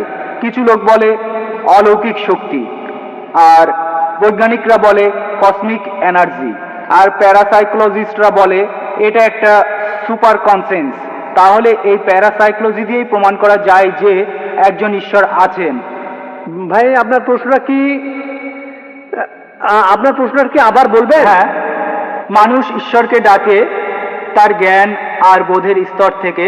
ঠিক, কেউ হয়তো বলে সুপার কনসেন্স, কেউ আর বলে সুপার পাওয়ার, যিনি সবচেয়ে শক্তিশালী। আর বিজ্ঞানীরা এটাকে বলে কসমিক এনার্জি, যেটা যে এনার্জিটা সৃষ্টির আগে থেকেই ছিল, এটাই বিশ্ব ব্রহ্মাণ্ড তৈরি করে। এই কথাগুলো বিজ্ঞানীরাই বলেছেন। অবশ্য কিছু লোক বলে যে এটা পরে বানানো হয়েছে। এই ধর্মটা বানিয়েছিলেন রোমান সম্রাট কনস্ট্যান্টাইন। সেটা ছিল 325 সালে নাইসিয়া কনফারেন্সে, সেখানে এটা বানানো হয়েছিল। আর সেখানে বলা হয়েছিল ঈশ্বর 7ম দিন বিশ্রাম নিলেন। আমি সেই ধর্মের নামটা বলতে চাচ্ছি না। এখন সেই কসমিক এনার্জি যদি বিশ্রাম নেয়, তাহলে অল্প সময়ের মধ্যেই বিশ্বজগৎ ধ্বংস হয়ে যাবে। আর আমার প্রশ্ন হলো, এই কসমিক এনার্জি সৃষ্টির আগে কি অবস্থায় ছিল, আর মানুষ জাতি ধ্বংস হয়ে গেলে তখন এই কসমিক এনার্জি কি করবে? ভাই, তখন এই পৃথিবীর কি অবস্থা হবে? ধন্যবাদ। ভাই, আপনি প্রশ্ন করলেন, কিছু লোক বলে সুপার কনসেন্স, কেউ বলে সুপার পাওয়ার। কিছু লোক বলে কসমিক এনার্জি। ভাই আপনি যে নামে ডাকেন সঠিক নাম হতে হবে, ভুল নাম হলে আমরা এটা মানবো না। কিছু লোক সঠিক নামে ডাকে সুপার পাওয়ার, সমস্যা নেই, সুপার বিং, সমস্যা নেই। কিছু সঠিক নাম হতে পারে, কিছু ভুল নামও হতে পারে। একটা নাম আপনি বললেন যে বিজ্ঞানীরা বলেন কসমিক এনার্জি, আরেকটা ধর্ম বলে যে ঈশ্বর সপ্তম দিনে বিশ্রাম নিলেন। আপনি এখানে বাইবেলের কথা বলছেন, বুক অব জেনেসিস 2য় অধ্যায়ের 2য় অনুচ্ছেদ, সৃষ্টিকর্তা বিশ্রাম নিলেন সপ্তম দিনে। যদি কসমিক এনার্জি বিশ্রাম নেয়, সব ধ্বংস হয়ে যাবে, আমি একমত। তাহলে এই ধর্মগ্রন্থ আমরা মানি না। আর ঈশ্বরকে কসমিক এনার্জি বলে ডাকাটাও আমরা মানি না। ঈশ্বর এই বিশ্বজগতের সব এনার্জি সৃষ্টিকর্তা, তিনি কসমিক এনার্জি নন, তার চেয়েও অনেক বড়। তিনি সবকিছু সৃষ্টি করেছেন আর সবকিছু তার উপর নির্ভরশীল। তাহলে যে ধর্মগ্রন্থে বলা হচ্ছে ঈশ্বর বিশ্রাম নিলেন, আমরা সেটা মানি না। ঈশ্বরের বিশ্রামের প্রয়োজন হয় না। আল্লাহ পবিত্রকরণে বলেছেন, সূরা বাকারার 255 নম্বর আয়াতে উল্লেখ আছে যে আল্লাহর নিদ্রার প্রয়োজন হয় না, তার বিশ্রাম নেওয়ার প্রয়োজন হয় না। তাহলে স্রষ্টার বিশ্রামের প্রয়োজন হয় না, সৃষ্টিকর্তার এই সংজ্ঞাটা আসলে ভুল। সঠিক সংজ্ঞাটা যদি আপনারা কোরআন পড়েন, আল্লাহর বিশ্রামের প্রয়োজন নেই। আর আপনি যে নামেই ডাকুন সেটা সঠিক নাম হলে কোনো আপত্তি নেই, যদি ভুল নামে ডাকেন তাহলে আপত্তি আছে। আজকে বিজ্ঞানীরা ঈশ্বরকে বাতিল করছেন না, ঈশ্বরের প্রচলিত ধারণাকে বাতিল করছেন। আশা করি উত্তরটা পেয়েছেন। অমুসলিম ভাই বোনদের অনুরোধ করছি মাইকের সামনে আসতে, যাতে আমরা আপনাদের দেখতে পারি আর প্রশ্ন করার সুযোগ দিতে পারি। আমার নাম কালিল সুলিভান। আর ডক্টর জাকির নায়েক বললেন যে শেষ নবী হলেন নবী মোহাম্মদ। আর আমার বন্ধুরা আমাকে বলেছে যে যীশু খ্রিস্ট আবার আসবেন। এই কথাটা কি সত্যি? ভাই আপনি প্রশ্ন করলেন যে মোহাম্মদ সাল্লাল্লাহু আলাইহি সাল্লাম হলেন শেষ নবী, শেষ রাসূল, কিন্তু তার বন্ধু যীশু খ্রিস্ট আবার পৃথিবীতে আসবেন। এই কথাটা বাইবেলও বলা আছে, যীশু খ্রিস্ট আবার পৃথিবীতে আসবেন। কোরআনের বেশ কিছু আয়াতে এই কথা বলা হয়েছে, যেমন সূরা মাইদার 116 নম্বর আয়াতে বলা হয়েছে। আর সব মিলিয়ে 70টি সহিহ হাদিস আছে যেখানে বলা আছে যীশু খ্রিস্ট আবার ফিরে আসবেন। কিন্তু যে কারণে যীশু খ্রিস্ট আবার পৃথিবীতে আসবেন সেটা হলো খ্রিস্টান ধর্মের যীশু খ্রিস্ট তিনি ঈশ্বরের একমাত্র প্রেরিত দূত, যাকে তার অনুসারীরা ভুল করে ঈশ্বর বলে মানে। আর কোন নবী নেই যাকে তার অনুসারীরা ঈশ্বর বলে ভুল করেছে। কিন্তু খ্রিস্টানরা তাদের বেশিরভাগই তারা ভুল করে মনে করে যে যীশু খ্রিস্ট নিজেকে ঈশ্বর দাবি করেছেন, আর এই কারণে আল্লাহ সুবহানাহু ওয়া তাআলা তাকে আবার জীবিত করবেন।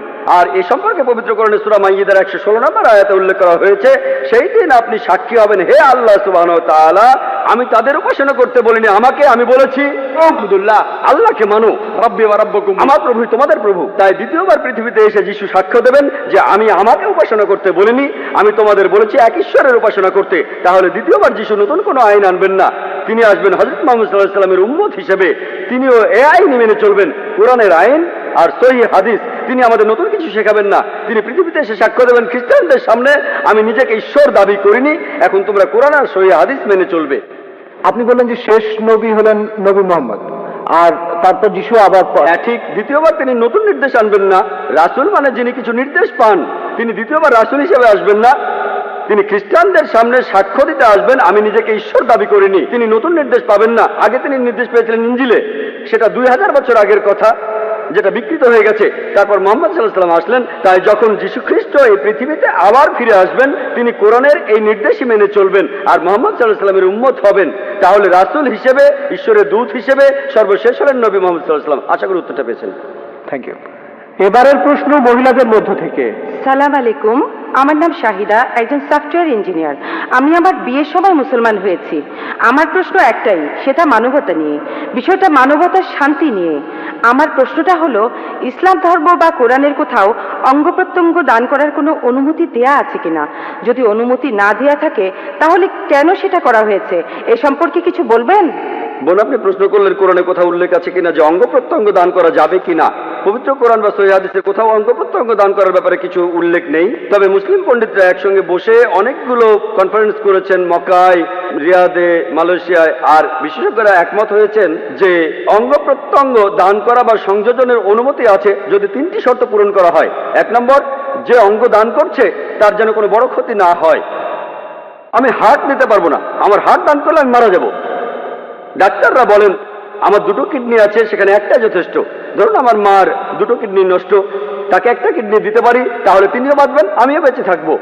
তাহলে 1 নম্বর পয়েন্ট, যে অঙ্গ দান করবে তার যেন বড় কোনো ক্ষতি না হয়। 2 নম্বর পয়েন্ট, যার শরীরে অঙ্গ সংযোজন হবে তার জন্য এটা খুবই উপকারী হবে। 3 নম্বর পয়েন্ট, কোন রকম টাকা পয়সার জন্য অঙ্গ দান করা যাবে না, কেউ কিডনি বেচতে পারবেন না। এই তিনটা শর্ত পূরণ হলে বিশেষজ্ঞরা বলেন এই নিয়মে অঙ্গ প্রত্যঙ্গ দান করা যাবে, অঙ্গ সংযোজনের অনুমতি আছে। আশা করি উত্তরটা পেয়েছেন। প্লিজ প্রশ্নটা করুন। হ্যাঁ, আমার নাম অমরেশ। আমার একটা প্রশ্ন আছে। আপনার মতে ঈশ্বর কেন আমাদের সৃষ্টি করেছেন? ঈশ্বর কি আমাদের এই পৃথিবীতে পরীক্ষার জন্য পাঠিয়েছেন, যাতে করে তিনি বিচার করতে পারেন বেহেশতে যাব না দোজখে? ভাই, আপনি প্রশ্ন করলেন ঈশ্বর আমাদের বানালেন কেন। আমি একটা লেকচার দিয়েছিলাম সৃষ্টির উদ্দেশ্য নিয়ে, প্রায় 1 ঘন্টা ধরে। ঈশ্বর আমাদের তৈরি করেছেন, তার একটা কারণ হলো পরীক্ষা, পরকালের জন্য। পবিত্র কোরআনে সূরা মুলকের 2 নম্বর আয়াতে উল্লেখ করা আছে, আল্লাযী খালাকাল মাউতা ওয়াল হায়াতা, তিনি সৃষ্টি করেছেন মৃত্যু আর জীবন তোমাদের পরীক্ষার জন্য, তোমাদের মধ্যে কে উত্তম। আর এছাড়াও তার এই সৃষ্টির বিশেষত্ব হলো তিনি মানুষ তৈরি করেছেন যার নিজের ইচ্ছা আছে। আমরা মহান ঈশ্বরকে মানতে পারি অথবা অবাধ্যও হতে পারি, আমাদের নিজস্ব কিছু ইচ্ছা আছে।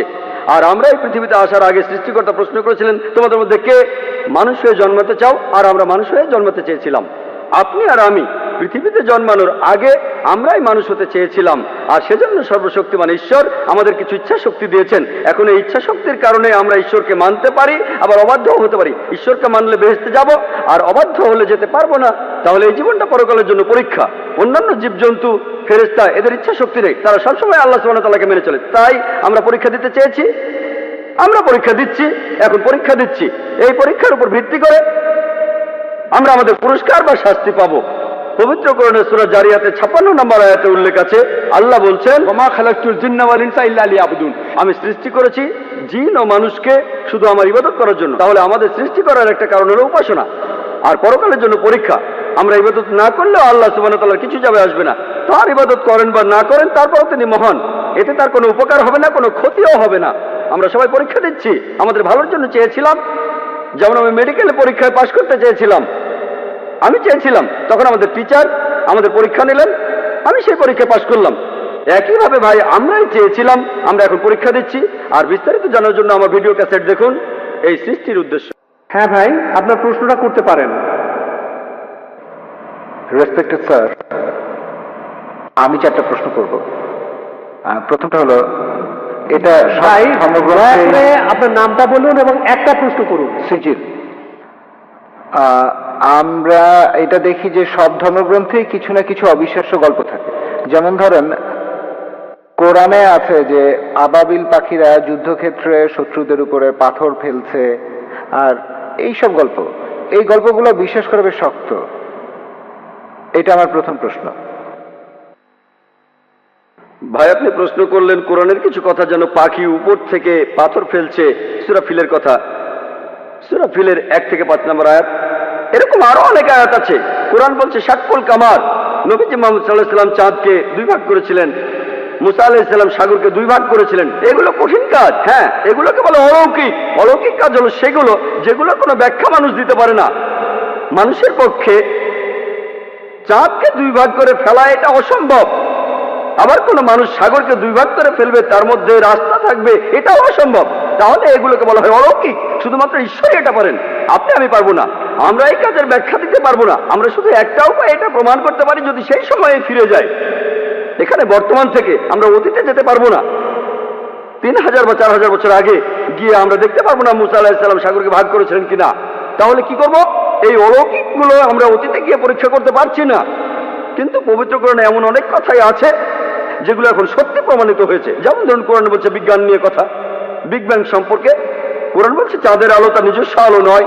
কোরআন বলছে পৃথিবী বর্তুলাকার। কোরআন বলছে সূর্য প্রদক্ষিণ করে। 1400 বছর আগে মানুষ ভাবতো এগুলো কোন ধরনের কথা? চাঁদের নিজের কোনো আলো নেই, পৃথিবী বর্তুলাকার, এগুলো কি সত্যি? এগুলো বিগ ব্যাং এর কথা? এখন বিজ্ঞান অনেক উন্নত হয়েছে, এখন আমরা জানি সবই সত্যি। তবে অতীতে কি হয়েছে জানার জন্য অতীতে যেতে পারবো না। আমার যুক্তি বলে কোরআনে যে কথাগুলো আছে কিছু পরীক্ষা করা যায়, কিছু পরীক্ষা করা যাবে না। আমরা অতীতে যেতে পারবো না, তাহলে এই ব্যাপারগুলো কিছুটা অপরিষ্কার। আমরা বর্তমানে যেগুলো পরীক্ষা করতে পারি সেই কথাগুলোর মধ্যে যা কিছু পরীক্ষা করতে পারি, ধরেন 80% চেক করতে পারি। আমার যুক্তি বলে 80% কোরআনে যে কথাগুলো আছে পরীক্ষা করতে পারি, সেগুলো একেবারে 100% সঠিক। যেগুলো আমরা চেক করতে পারি তার মধ্যে 1% ভুল নেই। যদি বলেন এমন ঘটনা ঘটেনি, শুধু অতীতে গেলেই সেটা প্রমাণ করতে পারবেন। যদি কোরআন বলে মুসা নবী সমুদ্রকে 2 ভাগ করেছিলেন, এটা ভুল সেটা প্রমাণ করতে পারবেন না, সঠিকও প্রমাণ করতে পারবেন না, অতীতে যেতে পারবেন না। আমরা 3-4 হাজার বছর আগে ফিরে যেতে পারি না। তাহলে যদি যুক্তি দিয়ে বলতে পারি এই ব্যাপারটা সত্যি হতে পারে, নাও হতে পারে, সত্যি হতে পারে, নাও হতে পারে। পাখিগুলো হয় পাথর ফেলেছিল, না হয় ফেলেনি, ঠিক? আমরা বলতে পারি ব্যাপারটা পরিষ্কার না। যদি পারমাণবিক বোমার কথা বলতেন 1000 বছর আগে, তারা কি বিশ্বাস করতো? বিশ্বাস করতো? তারা বলতো পাগলের প্রলাপ, ঠিক না ভুল? কিন্তু এখন তো আমরা বিশ্বাস করি, কারণ বিজ্ঞান উন্নত হয়েছে। এখন দেখি পারমাণবিক বোমা, আণবিক বোমা। তাহলে পাখিরা পাথর ফেলছে, এতে সমস্যা কোথায়?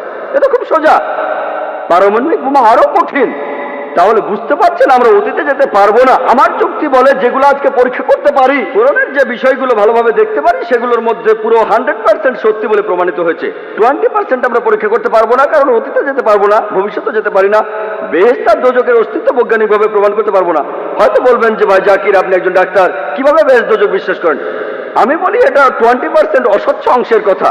আমার যুক্তি বলে যখন 80% কোরআনের যতখানি আমরা চেক করতে পারি, এগুলো 100% সত্যি বলে প্রমাণিত হয়েছে, সেখানে 0.1%ও ভুল নেই।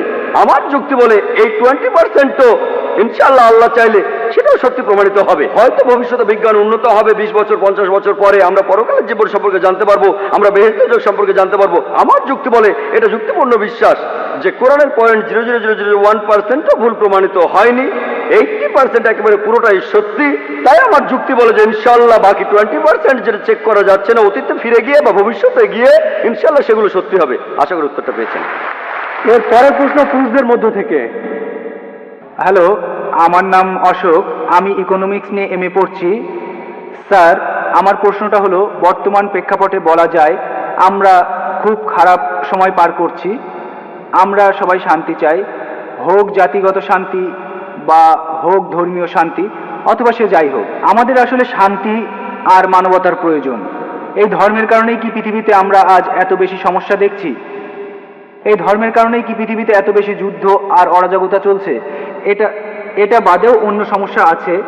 আর এই ধর্ম দিয়েই কি পৃথিবীর সব সমস্যার সমাধান করা যায়? আর ধর্ম দিয়েই কি ইথিওপিয়া দুর্ভিক্ষের সমাধান করা যায়?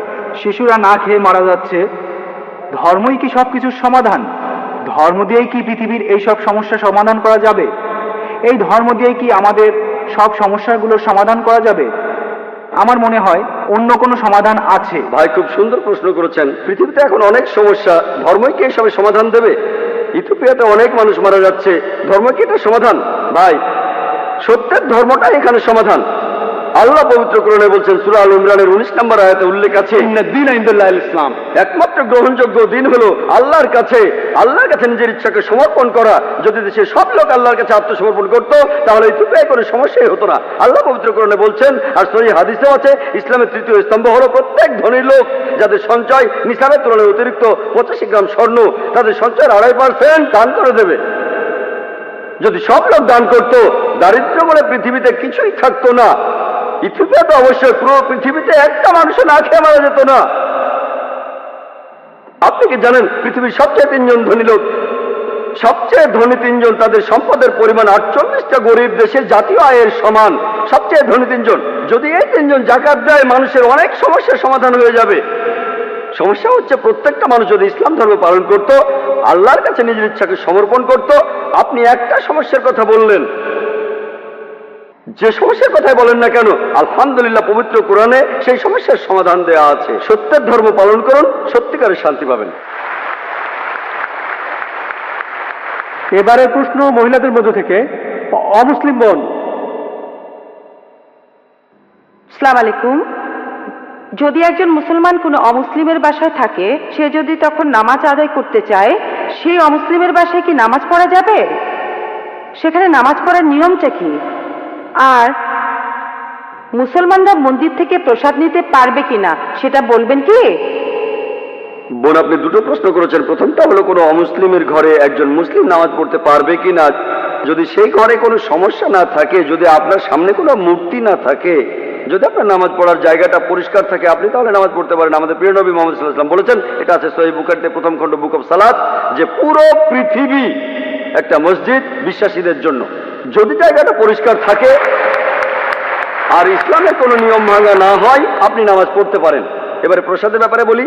প্রসাদ হলো খাবার, যেটা পুজোর সময় হিন্দু ধর্মের লোকেরা উৎসর্গ করে তাদের দেবতাদের নামে।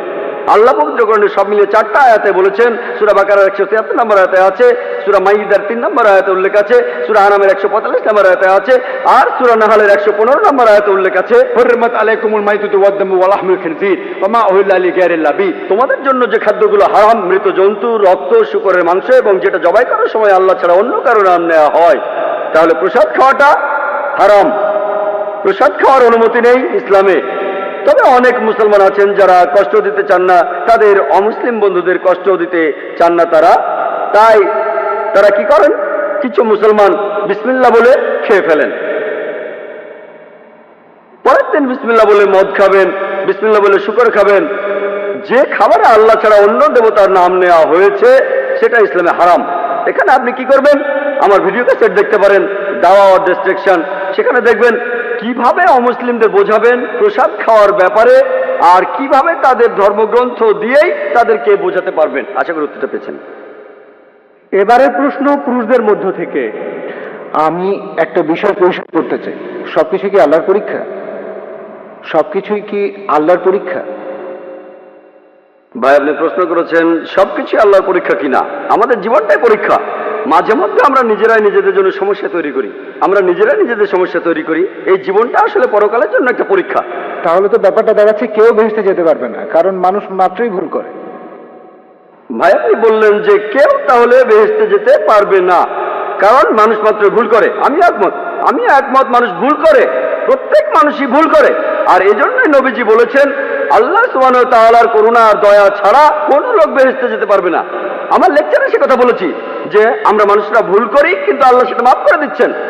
তিনি গাফুর, তিনি রাহিম, তিনি করুণাময়, তিনি পরোপকারী, তিনি এই লোকদের মাফ করে দেন। তবে তিনি কিছু নিয়ম কানুন মেনে চলেন। আর আল্লাহ তিনি এমন কিছু বলেন না যে তুমি দেখতে ভালোটা মাফ করে দিলাম, তুমি দেখতে খারাপটাকে মাফ করলাম না। আল্লাহ মানুষের জন্য আইন কানুনগুলো বলেছেন কোরআনে। তাই শুধু আল্লাহর করুণা পেলেই আপনি বেহেশতে যেতে পারবেন। যদি আল্লাহ আপনার সমস্যাগুলো খুঁটিয়ে খুঁটিয়ে ধরেন আর পয়েন্ট বিয়োগ করেন, সেই সাথে সবগুলো ভালো কাজের পয়েন্ট যোগ করেন, তাহলে কোনো মানুষ বেহেশতে যেতে পারবে না, এমনকি নবীজিও না। নবীজি কথা বলেছেন, এটা নবীজির হাদিস। পবিত্র কোরআন বলছে আল্লাহ আপনার ভালো কাজগুলোকে 10 দিয়ে গুণ করবেন আর খারাপ কাজগুলোকে 1 দিয়ে। আর আল্লাহ এরকমই করুণাময়, তিনি মানুষকে ক্ষমা করে দেন।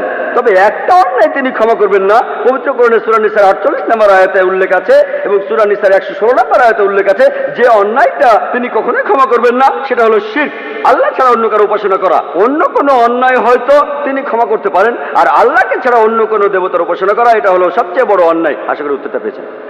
আপনি কি আরো কিছু বলতে চান ভাই? হ্যাঁ, এখন ধরি একজন লোক, সে তার সব কাজ ভালোভাবে করলো, কিন্তু সেই লোক তার 3 জন স্ত্রীকে সমানভাবে দেখলো না। সেই লোক কি তখন বেহেশতে যাবে? ভাই আপনি প্রশ্ন করলেন যে যদি, আমি আপনার প্রশ্নটা বুঝেছি, যদি কোনো লোকের 3 জন স্ত্রী থাকে আর সে সমান বিচার করতে না পারে, সে কি বেহেশতে যাবে? হ্যাঁ যাবে। কেন যেতে পারবে না? কারণ আমাদের পক্ষে পুরোপুরি নিষ্পাপ পাওয়াটা খুবই কঠিন। আপনি তো বললেন সব মানুষই ভুল করে, অনেক মানুষই ভুল করে। আপনার মনেও কোনো খারাপ চিন্তা আসতে পারে, এটাও তো ভুল। তাই আপনি যদি ভুল করেন সেজন্য ক্ষমা চাইবেন। যে লোক তার স্ত্রীদের সঙ্গে সুবিচার করতে পারে না, সে যদি ক্ষমা প্রার্থনা করে আল্লাহ ক্ষমা করতে পারেন, তাকে বেহেশতে নিতে পারেন। হতে পারে সে অনেক ভালো কাজ করেছে, তাই আল্লাহ তাকে ক্ষমা করতে পারেন। এই সব নির্ভর করছে আল্লাহ সুবহানাহু ওয়া তাআলার উপর। তিনি বিচার করবেন।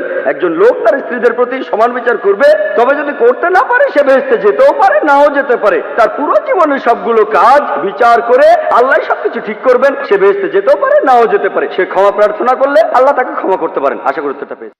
হ্যাঁ ভাই, আপনি?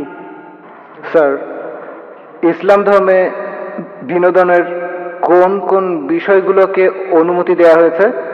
মিউজিক সম্পর্কে ইসলাম কি বলে? আর সুফিজম সম্পর্কে কি কিছু বলবেন? এটা কি ইসলামের কাঠামোর মধ্যে পড়ে নাকি পড়ে না? ভাই আপনি হালাল বিনোদনের কথা বলছেন। বিনোদনটা আসলে আপনার দৃষ্টিভঙ্গির উপর। আপনার জন্য যেটা বিনোদন আমার জন্য নাও হতে পারে। যেমন এই অনুষ্ঠানের লোকজন বিনোদন পাচ্ছে, অনেক কিছু তারা শিখতে পারছে, এটা হালাল। তাহলে হালাল বিনোদন হলো সেই বিনোদন যেটা কোরআন আর সুন্নাহর বিপক্ষে যাবে না।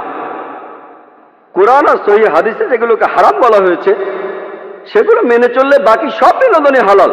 মিউজিক সম্পর্কে নবী মুহাম্মদ সাল্লাল্লাহু আলাইহি ওয়াসাল্লামের একটা হাদিস বলছে যে ডাব বাজানো ছাড়া অন্য মিউজিক নিষিদ্ধ, শুধুমাত্র ডাব, একপাশে খোলা ড্রাম। এটা বাদে অন্য মিউজিকের অনুমতি নেই, কারণ এই মিউজিক আপনাকে আল্লাহর পথ থেকে দূরে নিয়ে যাবে। যেহেতু এটা আপনাকে আল্লাহর পথ থেকে দূরে নিয়ে যাবে, তাই এটা নিষিদ্ধ।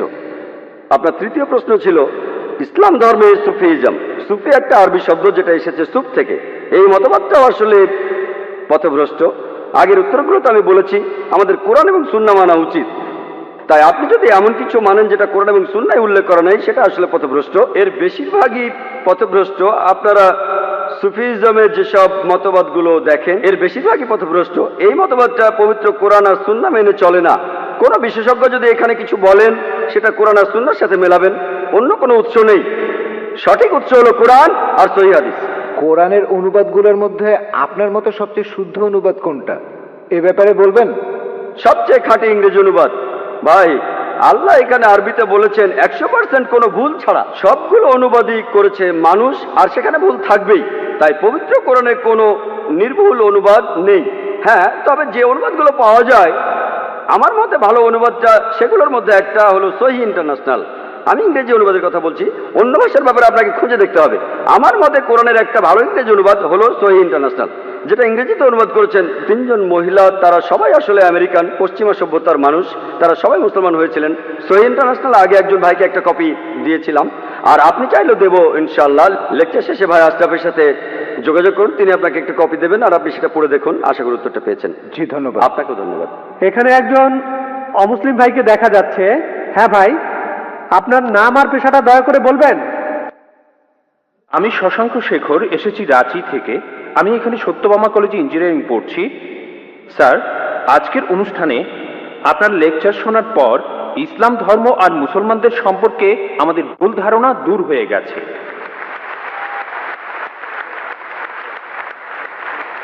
স্যার, আমি জম্মু আর কাশ্মীরে গিয়েছি, সেখানকার ভীতিকর অবস্থা দেখেছি। মানুষ সেখানে কষ্টে আছে মুসলমানদের সেই তথাকথিত জিহাদের কারণে। স্যার, আমার প্রশ্নটা হলো, ইসলাম কি এইসব কাজের অনুমতি দেয়? যদি না দেয়, তাহলে এই জিহাদ শব্দটার অর্থ আসলে কি? কারণ পবিত্র কোরআনেই সূরা আরাফের 56 নম্বর আয়াতে বলা হয়েছে, তোমরা বিপর্যয় ঘটিও না। অথবা সূরা শুরার 40 নম্বর আয়াতে বলা হয়েছে যে প্রতিশোধ নেয়ার চাইতে ক্ষমা করা উত্তম। অথবা সূরা মাইদার 32 নম্বর আয়াতে বলা হয়েছে যে যদি কেউ কাউকে হত্যা করে, সে মানব জাতিকেই হত্যা করলো। স্যার, একই বিষয় নিয়ে আমার আরো প্রশ্ন আছে। সেটা হলো, ইসলাম ধর্মে কোন জিনিসটাকে আমরা বেশি গুরুত্ব দেব, ধর্ম বা মাযহাব, নাকি আমাদের দেশ, মাদারল্যান্ড, মাতৃভূমি বা কওম? অনেক ধন্যবাদ। ভাই, আপনি খুব সুন্দর একটা প্রশ্ন করেছেন।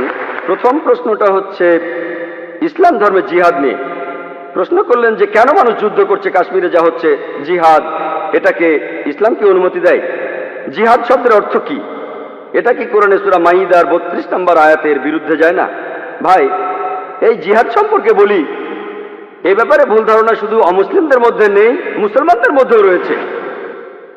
বেশিরভাগ মানুষই এমনটা ভাবে যে কোনো মুসলিম যদি কোনো যুদ্ধ করে, যে কোনো যুদ্ধ হতে পারে নিজের সুবিধার জন্য, হতে পারে পলিটিক্সের জন্য, হোক সেটা ভাষার জন্য, হোক বর্ণের জন্য, সেটাই হলো জিহাদ। মুসলমানদের যুদ্ধ করাটাকে জিহাদ বলা হয় না। জিহাদ শব্দটা এসেছে আরবি শব্দ জাহাদা থেকে, তার মানে চেষ্টা করা, তার মানে পরিশ্রম করা। জিহাদ মানে সংগ্রাম, কোনো কিছুর জন্য চেষ্টা বা পরিশ্রম করা।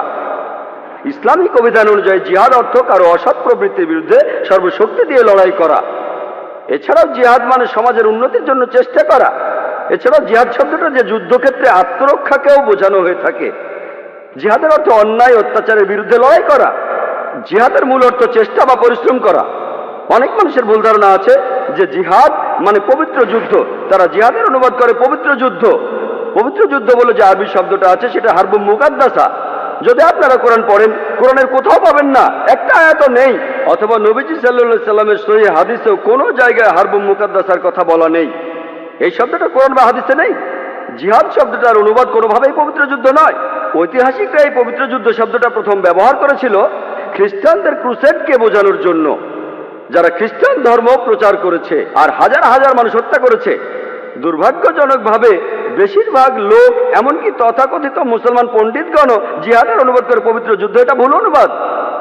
জিহাদ শব্দটার অর্থ চেষ্টা বা পরিশ্রম করা। অনেক সময় এই চেষ্টাটা যুদ্ধক্ষেত্রে হতে পারে, সেই যুদ্ধটাও হবে আল্লাহ সুবহানাহু ওয়া তাআলার পথে, সেটা কিতাল ফি সাবিলিল্লাহ। একটা প্রশ্ন করা হয় ইসলামে কেন যুদ্ধ আর হত্যার অনুমতি দেওয়া হয়েছে। ইসলামের অনেক সমালোচক আছেন যারা বলেন ইসলাম খুব নিষ্ঠুর একটা ধর্ম, ইসলাম সবসময় বলে অমুসলিম কাউকে দেখলে তাকে মেরে ফেলো। অনেকেই বলেন, ইন্ডিয়াতে এরকম একজন আছেন অরুণ সুরি, তিনি একটা বই লিখেছেন দ্য ওয়ার্ল্ড অফ ফতোয়া। তিনি সূরা তাওবার 5 নম্বর আয়াতের উদ্ধৃতি দিয়ে বলেছেন যে কোরআন বলছে কোন কাফিরদের যেখানেই পাবে ব্র্যাকেটে হিন্দু তাদেরকে হত্যা করবে। যদি আপনি পবিত্র কোরআনের সূরা তাওবার 5 নম্বর আয়াতটা দেখেন, সেখানে বলা হয়েছে কাফিরদের যেখানে পাবে হত্যা করবে। তবে এই উদ্ধৃতিটার প্রসঙ্গের কথা এখানে বলা নেই। যদি আপনারা এই আয়াতটার আগের আয়াতগুলো পড়েন, সেখানে একটা শান্তি চুক্তির কথা বলা হয়েছে, মক্কার মুশরিকদের সাথে মুসলিমদের একটা শান্তি চুক্তি। পবিত্র কোরআনের সূরা তাওবার প্রথম 4টা আয়াতে মক্কার মুশরিকদের সাথে মুসলমানদের একটা শান্তি চুক্তির কথা বলা হয়েছে। আর মক্কার মুশরিকরা এই শান্তি চুক্তিটা ইচ্ছা করেই ভেঙেছিল। এরপর আল্লাহ তাআলা 5 নম্বর আয়াতটা নাজিল করলেন মুশরিকদের সম্পর্কে। সেই আয়াতে আল্লাহ মুসলিমদের বললেন সবকিছু 4 মাসের মধ্যে ঠিক করে ফেলো, না হলে যুদ্ধ ঘোষণা করো। আর যুদ্ধক্ষেত্রে আল্লাহ বলেছেন যখন শত্রুরা তোমাকে আক্রমণ করতে আসবে তুমি শত্রুদের হত্যা করবে। এই আয়াতটা যুদ্ধক্ষেত্রের কথা বলছে। যখন শত্রুরা তোমাকে মারতে আসবে ভয় না পেয়ে লড়াই করো। আজকের দিনে একজন আর্মি জেনারেল তার দলের সৈন্যদের মনোবল চাঙ্গা করার জন্য সেই জেনারেল বলবেন যে যখন শত্রুরা আসবে তাদের মেরে ফেলো।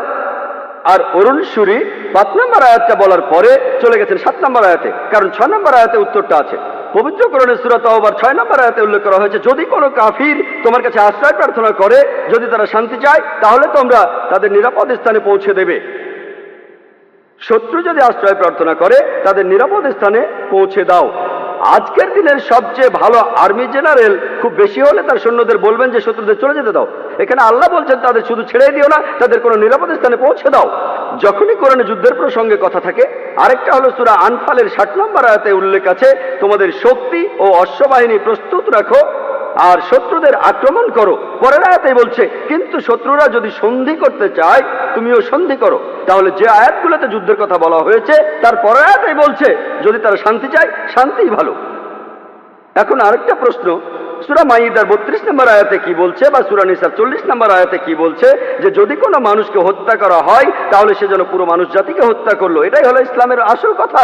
যদি কেউ কোনো মানুষকে হত্যা করে, হোক সে মুসলিম বা অমুসলিম, যদি সেটা হত্যা বা ধ্বংসাত্মক কাজের অপরাধে না হয়, যদি দুর্নীতির অপরাধে না হয়, তাহলে সে যেন পুরো মানুষ জাতিকেই হত্যা করলো। আর কেউ যদি কোনো মানুষকে বাঁচায় তাহলে সে যেন পুরো মানুষ জাতিকে বাঁচালো। এখন আপনারা যদি ভগবদ গীতা পড়েন, ভগবদ গীতার 2য় অধ্যায়ের 50 অনুচ্ছেদে আছে বলা হয়েছে শ্রীকৃষ্ণ এখানে অর্জুনকে জিহাদ করতে বলেছেন।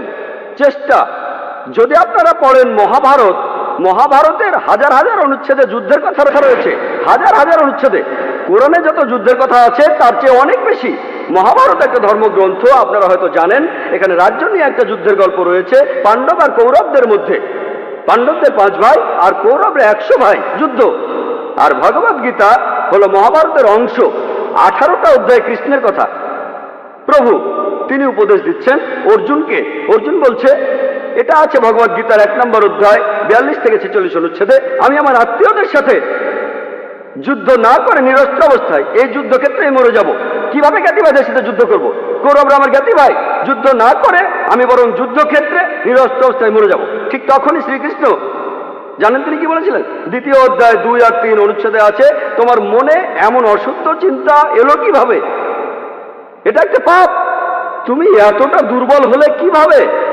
তোমার হৃদয় দুর্বল হলো কিভাবে? শ্রীকৃষ্ণ নিজেই বলেছেন যে অর্জুনের চিন্তাটা ঠিক নয়, এটা অশুদ্ধ চিন্তা, এটা একটা পাপ। এটা করলে তুমি স্বর্গে যেতে পারবে না, তুমি বেহেশতে যেতে পারবে না।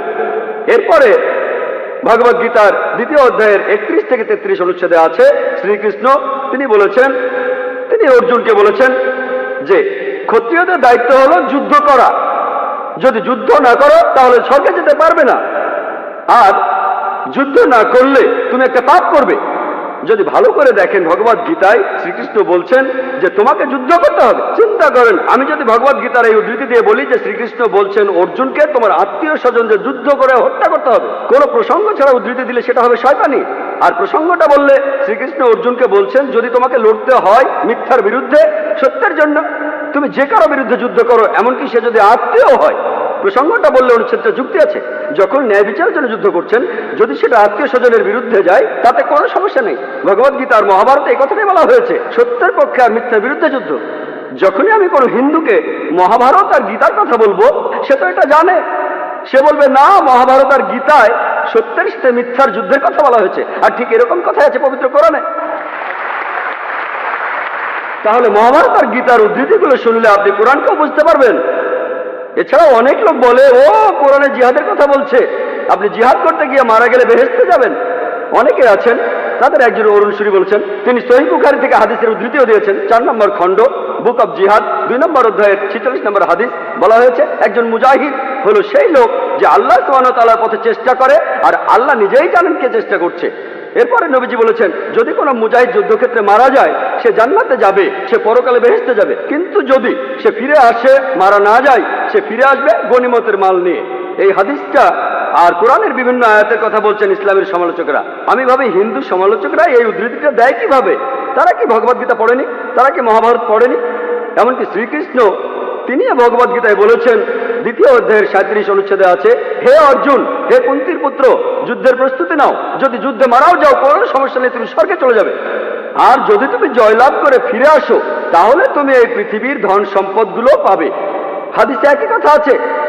তাহলে কৃষ্ণ যখন অর্জুনকে বলছে, যুদ্ধ করো, সমস্যা নেই, যদি মারা যাও স্বর্গে চলে যাবে, যদি যুদ্ধে জিতে ফিরে আসো তুমি অনেক ধন সম্পদ পাবে। সহিহ বুখারীও একই কথা বলছে, কোরআনেও একই কথা আছে। তাহলে ধর্মগ্রন্থগুলো পড়লে আমরা একে অন্যকে ভালোভাবে বুঝতে পারবো। তাহলে ইসলামে যুদ্ধের অনুমতি আছে শেষ উপায় হিসেবে, আত্মরক্ষার জন্য, আর অত্যাচারের বিরুদ্ধে, না হলে নয়। আর জিহাদ অর্থ চেষ্টা বা পরিশ্রম করা। এবার আমরা দ্বিতীয় প্রশ্নে আসি, কোনটা বেশি ইম্পর্ট্যান্ট? এখানে বেশি ইম্পর্ট্যান্ট কি দেশের আইন কানুন মেনে চলা, নাকি মজাব বা দিনকে মানা? যেন আমাকে প্রশ্ন করছেন, আমার উপর কার দাবি আগে? আমার বাবার দাবি আগে না মায়ের দাবি আগে? ভাই, দেশের আইন আর ধর্মের আইন মানার ব্যাপারে একটা কথা বলি, আল্লাহকে মানার ব্যাপারে বলি। মহান ঈশ্বর আমাদের সৃষ্টিকর্তা, তিনি আমাদের চাইতে অনেক উপরে। ঈশ্বরের আইন মেনে চলাটা আমাদের কাছে সবচেয়ে ইম্পর্টেন্ট, অন্য যে কোনো আইনের চাইতে। সে আইনটা যেই লিখুক না কেন, যেই লিখুক না কেন। তবে আমি একজন ইন্ডিয়ান, আমি জানি যে ইন্ডিয়ার সংবিধানে এমন কোনো আইন নেই যেটা ইন্ডিয়ার কোনো মুসলমানকে তার ধর্ম পালন করতে বাধা দেয়। কোনো বাধা নেই। সত্যি বলতে, ইন্ডিয়া এমন একটি দেশ যার সংবিধানে লেখা আছে যে ইন্ডিয়ার নাগরিক, তাদের জন্য এটা জন্মগত অধিকার যে তারা তাদের ধর্ম পালন করতে পারবে। আমিও সে কাজই করছি। ইন্ডিয়ায় এমন একটা আইনও নেই যেটা আমাকে আমার ফরজ পালনে বাধা দেয় আর আমাকে দিয়ে হারাম কাজ করাতে বাধ্য করে। এমন কোনো আইন নেই। আমি 5 ওয়াক্ত নামাজ পড়তে চাইলে পড়বো, না পড়তে চাইলে পড়বো না। ইন্ডিয়ার সংবিধানে এমন একটা আইনও নেই যেটা আমাকে ভালো মুসলিম হতে বাধা দেয়। আমি এখানে আমার কথা বলতে পারি, আমি একজন ভালো মুসলিম আলহামদুলিল্লাহ, আর একজন ভালো ইন্ডিয়ানও। আর সংজ্ঞা অনুযায়ী, ভৌগোলিক সংজ্ঞা অনুযায়ী একজন ইন্ডিয়ানকে ভৌগোলিকভাবে বলা হয় হিন্দু। হিন্দু যদি হয় ভৌগোলিক সংজ্ঞা, আমি ইন্ডিয়ার একজন হিন্দু এবং ইসলাম ধর্ম পালন করি।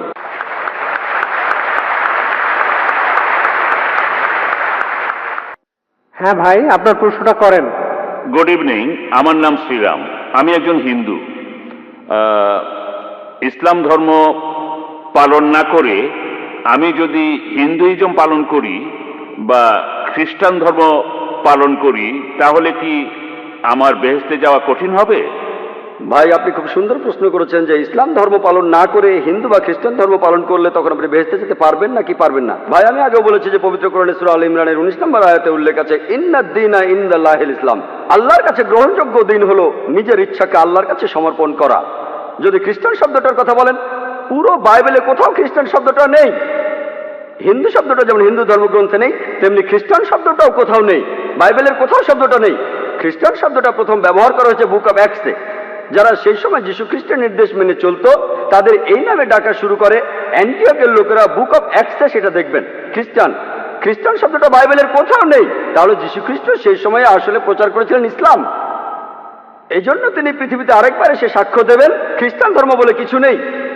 ইব্রাহিম আলাইহিস সালাম পবিত্র কোরআনে সূরা আল ইমরানের 67 নম্বর আয়াতে উল্লেখ আছে, তিনি ইহুদি বা খ্রিস্টান ছিলেন না, তিনি ছিলেন মুসলমান। ইব্রাহিম আলাইহিস সালাম, মুসা আলাইহিস সালাম ইসলাম প্রচার করেছেন। আর ইসলাম মানে এই নয় যে আমার মুসলমান নাম থাকতে হবে, আমাকে সৌদি আরবে থাকতে হবে, আমার নাম থাকতে হবে জাকির বা আব্দুল। ইসলাম মানে আল্লাহর কাছে নিজেকে সমর্পণ করা, আল্লাহর কাছে নিজের ইচ্ছাকে সমর্পণ করলে আপনি মুসলমান। যীশু খ্রিস্ট নিজের মুখেই বলেছেন, এটা আছে গসপেল অফ জনে 5 নম্বর অধ্যায় 30 অনুচ্ছেদে, আমি নিজের থেকে কিছুই করতে পারি না, আমি এখানে শুধু বিচার করি, আমার বিচার ঠিক, কারণ আমি নিজের ইচ্ছাকে দেখি না, ঈশ্বরের ইচ্ছাকে দেখি। যে লোক বলে আমি নিজের ইচ্ছাকে না দেখে ঈশ্বরের ইচ্ছাকে দেখি, সে তো আসলে মুসলমান। তাহলে যীশু খ্রিস্ট ছিলেন মুসলমান, তিনি ইসলাম প্রচার করেছেন। আমি ইসলাম আর খ্রিস্টান ধর্মের সাদৃশ্য নিয়েও লেকচার দিয়েছি। আমি সেখানে দেখিয়েছি যে খ্রিস্টান ধর্ম বলছে একজন ঈশ্বরের কথা, ট্রিনিটিতে বিশ্বাস করো না, মহান ঈশ্বরের প্রতিকৃতি তৈরি করো না, ঈশ্বর কখনো জন্ম নেননি, এসব কিছুই বাইবেলে আছে। বাইবেল থেকেই আমি দেখিয়েছি নামাজ পড়ার নিয়ম, বাইবেল থেকেই দেখিয়েছি জাকাতের কথা, হজের কথা, মদ খেতে নিষেধ করা, ভদ্রতা দেখানো, বাইবেলে আছে। তাহলে যিশু বা ঈসা আলাইহিস সালাম তিনি খ্রিস্টান ধর্মের প্রচার করতে আসেননি, তিনি ইসলাম প্রচার করতে এখানে এসেছিলেন। আর পুরো পৃথিবীর মানুষের জন্য সৃষ্টিকর্তা একজনই, তিনি আমাদের একটাই ধর্ম দিয়েছেন, অন্য ধর্ম দেননি। অন্যান্য সব ধর্মগ্রন্থকে আসলে মানুষ বিকৃত করে ফেলেছে, যেমন এই ভাই বললেন সুফিজম, এমনকি এটাও ইসলামের একটা পথভ্রষ্ট রূপ। ইসলাম ধর্ম পালনের জন্য কি মানতে হবে? পবিত্র কোরআন আর সহিহ হাদিস। আর প্রত্যেক নবী রাসূল প্রচার করেছেন শুধু ইসলাম। যদি ধর্মগ্রন্থগুলোর কথা দিয়ে যিশুকে অনুসরণ করেন, যিশু কখনোই বলেননি আমার উপাসনা করো, নিজেকে কখনো ঈশ্বর বলেননি। সত্যি বলতে গোটা বাইবেলে পরিষ্কারভাবে এমন কোনো কথা নেই যেখানে যীশু খ্রিস্ট নিজেকে ঈশ্বর বলে দাবি করেছেন অথবা উপাসনা করতে বলেছেন। কিন্তু খ্রিস্টানরা বলে বেহেশতে যেতে পারবেন না যদি বিশ্বাস না করেন যিশু আমাদের পাপের জন্য মারা গিয়েছেন, তিনি ছিলেন ঈশ্বর। গোটা বাইবেলে একেবারে পরিষ্কারভাবে একটা কথাও নেই যেখানে যীশু খ্রিস্ট নিজেকে ঈশ্বর বলে দাবি করেছেন অথবা উপাসনা করতে বলেছেন। যদি কোনো খ্রিস্টান বাইবেলে এমন একটা কথা দেখাতে পারেন যে যীশু খ্রিস্ট নিজের মুখে বলেছেন যে আমি ঈশ্বর, আমার উপাসনা করো, আমি আজকেই খ্রিস্টান ধর্ম গ্রহণ করব। আর যীশু খ্রিস্ট বাইবেলে বলেছেন, এটা আছে গসপেল অফ জনে 14 অধ্যায়ের 28 অনুচ্ছেদে, যে আমার পিতা আমার চেয়ে বড়। গসপেল অফ জন 10 অধ্যায়ের 29 অনুচ্ছেদে, আমার পিতা সবার চেয়ে বড়। গসপেল অফ ম্যাথিউ 12 অধ্যায়ের 28 অনুচ্ছেদে, আমি ঈশ্বরের আত্মার সাহায্যে শয়তানকে তাড়িয়ে দিই। গসপেল অফ লুক 11 অধ্যায়ের 20 অনুচ্ছেদে, আমি ঈশ্বরের আঙ্গুলের সাহায্যে শয়তানকে তাড়িয়ে দিই। গসপেল অফ জন 5 অধ্যায়ের 30 অনুচ্ছেদে, আমি নিজের থেকে কিছুই করতে পারি না, আমি এখানে বিচার করি আর আমার বিচার সঠিক হয়, কারণ আমি আমার ইচ্ছাটাকে দেখি না, আমার পিতার ইচ্ছাকে দেখি। তিনি ঈশ্বরের কাছে নিজেকে সমর্পণ করেছেন, অর্থাৎ মুসলমান। এটা আছে বুক অফ অ্যাক্টসে 2 নম্বর অধ্যায়ের 22 অনুচ্ছেদে, যে হে ইসরায়েলবাসী, এই কথাটা শোনো, নাজারেথ শহরের যিশু যে ঈশ্বরের একজন প্রেরিত দূত, তোমাদের মধ্যে ঈশ্বর তাকে দিয়ে অনেক অলৌকিক কাজ করাবেন, তোমরাও সাক্ষী থাকবে। যে ঈশ্বরের একজন প্রেরিত দূত, তোমাদের মধ্যে ঈশ্বর তাকে দিয়ে অনেক অলৌকিক কাজ করাবেন, তোমরাও সাক্ষী থাকবে। আপনারা যদি বলেন খ্রিস্টান মানে যারা যীশু খ্রিস্টের নির্দেশগুলি পালন করে চলে, তাহলে আমি বলবো মুসলমানরা খ্রিস্টানদের চেয়ে অনেক বেশি খ্রিস্টান। বাইবেল বলছে শুকর মাংস খাবে না, বাইবেল বলছে মহিলারা তাদের মাথা ঢেকে রাখবে। এটা আছে 1 করিন্থিয়ান্সে 11 অধ্যায়ের 5 থেকে 7 অনুচ্ছেদে, যে মহিলা মাথা ঢেকে রাখবে না তার মাথা কামিয়ে ফেলা হবে। তাহলে ভাই, আল্লাহর সকল নবী রাসূলগণ শুধু ইসলামকেই প্রচার করেছেন। ইসলাম মানে আল্লাহর কাছে নিজের ইচ্ছাকে সমর্পণ করা। যদি আল্লাহর কাছে নিজের ইচ্ছাকে সমর্পণ করতে পারেন, বেহেশতে যাবেন, যদি না করতে পারেন, যেতে পারবেন না। আশা করি উত্তরটা পেয়েছেন। এটাই আমাদের শেষ প্রশ্ন। কোনো অমুসলিম ভাই কি আছেন? হ্যাঁ, প্রশ্নটা করেন। রেসপেক্টেড স্যার, আমার প্রশ্নটা হলো, দয়া করে আপনি কি একটু মাইকের কাছে আসবেন যাতে আপনার প্রশ্নটা শুনতে পারি? আমি আপনার কাছে জানতে চাচ্ছি যে কোরআনে বেহেশত সম্পর্কে কি বলা আছে। ভাই, আপনি কোরআনে বেহেশতের বর্ণনাটা জানতে চাচ্ছেন, আমি এখানে সংক্ষেপে বলছি। এটা একটা জায়গা যার নাম জান্নাহ। এই জান্নাহ শব্দটা আরবি থেকে বাংলায় অনুবাদ করলে হয় বাগান। জায়গাটা চিরস্থায়ী সুখের। এখানে বলা হয়েছে আপনার পায়ের নিচে নদী বয়ে যাবে, মধুর নদী থাকবে, দুধের নদী থাকবে, ফলমূলের কথা আছে, ডালিম, পেয়ারা ইত্যাদি। এই জায়গাটা আসলে পরকালের জন্য একটা পুরস্কার। হ্যাঁ স্যার, একটা কথা স্যার। হ্যাঁ, আপনি বেহেশতের বর্ণনা শুনতে চাইলেন? হ্যাঁ স্যার, আমরা সেখানে কোন অবস্থায় থাকবো? সাধারণ মানুষের মতো নাকি অন্য কোনো অবস্থা? হ্যাঁ, আপনি জানতে চাইলেন যে। আর একটা কথা স্যার, এখানে যদি বেহেশত খুঁজে না পান তাহলে অন্য কোথাও বেহেশত খুঁজে পাবেন না। আপনি বললেন সেখানে আপনি কেমন থাকবেন, কিভাবে থাকবেন? আগের মতোই। ভাই, এখানে আমাদের অনেক কিছু প্রয়োজন, সেখানে সব আলাদা। আমরা এই অবস্থায় থাকবো না, সেখানে আমরা অন্য অবস্থায় থাকবো। তবে কিভাবে থাকবো আল্লাহ জানেন, তবে আলাদা। মাথায় শয়তানি চিন্তা আসবে না যদি আপনি বেহেশতে না না না, আমি আমাদের শরীরের কথা বলছি না, আমি জানতে চাচ্ছি আমাদের আত্মার কথা। আমাদের আত্মার তখন কি হবে, সেটা কেমন থাকবে? আপনি বেহেশতে গেলে দেখতে পাবেন ইনশাআল্লাহ। আসুন প্রার্থনা করে যাবেন ইনশাআল্লাহ। তাহলে আপনি আমাকে এমন একটা জায়গার কথা বলছেন যেটার কোনো বর্ণনা দিতে পারছেন? সরি, আপনি এমন জায়গার কথা বলছেন যেটা কোনো বর্ণনা নেই। ভাই আপনি বললেন বেহেশতের বর্ণনা শুনতে চান, আমি বর্ণনা শুরু করলাম, তখন বললেন জায়গাটা না, আমাদের সেখানে কি হবে, আমাদের কি হবে, আমাদের দাড়ি থাকবে কিনা, আমরা না, জোটে থাকবো কিনা, আমি দাড়ির আমাদের কথা বা আত্মা শরীরের কথা সেখানে বলছি থাকবে। না। আমি বলছি আত্মার কথা, মনের সেখানে কথা। আত্মা কিভাবে থাকবে? আল্লাহ পবিত্র কোরআনে বলছেন সূরা আল ইমরানের 185 নম্বর আয়াতে উল্লেখ আছে, কুল্লু নাফসিন জায়গাতুল মাউত, প্রত্যেক আত্মায় মৃত্যুবরণ করবে, প্রত্যেক আত্মায় সেখানে থাকবে, তবে শরীরটা সেখানে থাকবে না। আমাদের আত্মা সেখানে উপস্থিত থাকবে, কিন্তু সেটা কোন অবস্থায় থাকবে? যেমন 80 বছরের একজন বৃদ্ধা মহিলা কোন অবস্থায় জীবিত হবেন, বৃদ্ধ না যুবতী, আল্লাহ মালুম, তবে আলাদা কিছু হবে। আমি আমাদের শরীরের কথা বলছি না, আমি বলছি আত্মার কথা। আত্মা থাকবে। আত্মাই যদি সবকিছুর জন্য দায়ী হয়, তাহলে আমাদের কাজকর্মের জন্য আত্মাই ঠিক কথা, ঠিক বলেছেন ভাই। তাহলে আমি যদি বেহেশতে যাই, তাহলে আমি ভাববো যে আল্লাহ আমাকে 70টা হুর পরিয়ে দেবেন, তখন আমার মনে হতে পারে যে বেহেশতে চেয়েও ভালো জায়গায় আছে। মানে বেহেশতে যাওয়ার পর সবকিছু কিভাবে শেষ হবে? মানুষের তো আসলে চাওয়া পাওয়ার শেষ নেই। মানে সেখানে ঠিক আমাদের কথা। আত্মাটা কি অবস্থায় থাকবে? আমার আত্মা তখন কি একই অবস্থায় থাকবে?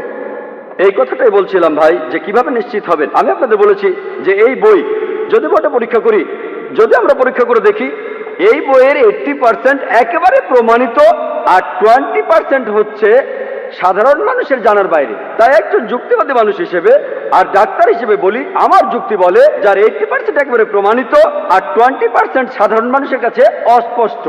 আসলে সত্যি বলতে কি, যে কোনো ধর্মগ্রন্থকেই অযৌক্তিক বলাটা খুব কঠিন, কারণ আপনি নিজেই দেখবেন যে- ভাইয়া আপনি বলছেন এটা খুব কঠিন, আপনি আমার ভিডিও ক্যাসেট দেখতে পারেন, আমার ক্যাসেটটা শুনতে পারেন। আমি শিকাগোতে ডক্টর উইলিয়াম ক্যাম্বেলের সাথে একটা বিতর্ক অনুষ্ঠান করেছিলাম, যার বিষয় ছিল Quran and Bible in the light of science. দেখবেন আমি চাইলে অনেক ধর্মগ্রন্থে বাতিল করতে পারি। আজকে আমার কাজ বাতিল করা নয়, আমাদের সাদৃশ্যগুলো দেখা। আমি চাইলে হিন্দুইজমের সাথে ইসলামের পার্থক্য নিয়ে কথা বলতে পারি, আমি হিন্দুইজমের বৈজ্ঞানিক ভুল নিয়ে কথা বলতে পারি, বাইবেলকেও, সেটা আমার কাজ না। আমি এখানে যা করলাম, ইসলাম আর হিন্দুইজমের সাদৃশ্য নিয়ে কথা বললাম। আমি যে কথাগুলো বলেছি সেগুলো আসলে বেদের বিভিন্ন প্রমাণিত সত্য, আমি এখানে সেগুলো উদ্ধৃতি দিয়েছি। আপনার পছন্দ হলে মেনে চলুন, পছন্দ না হলে সেটা আপনার ব্যাপার। তাহলে বেদও বলছে স্বর্গের কথা, নরকের কথা, মানে বেহেশত আর দোজখ। যদি পছন্দ হয় মেনে চলুন, পছন্দ না হলে সেটা দরকার নেই। আমরা কিয়ামতের দিন দেখবো কে ঠিক।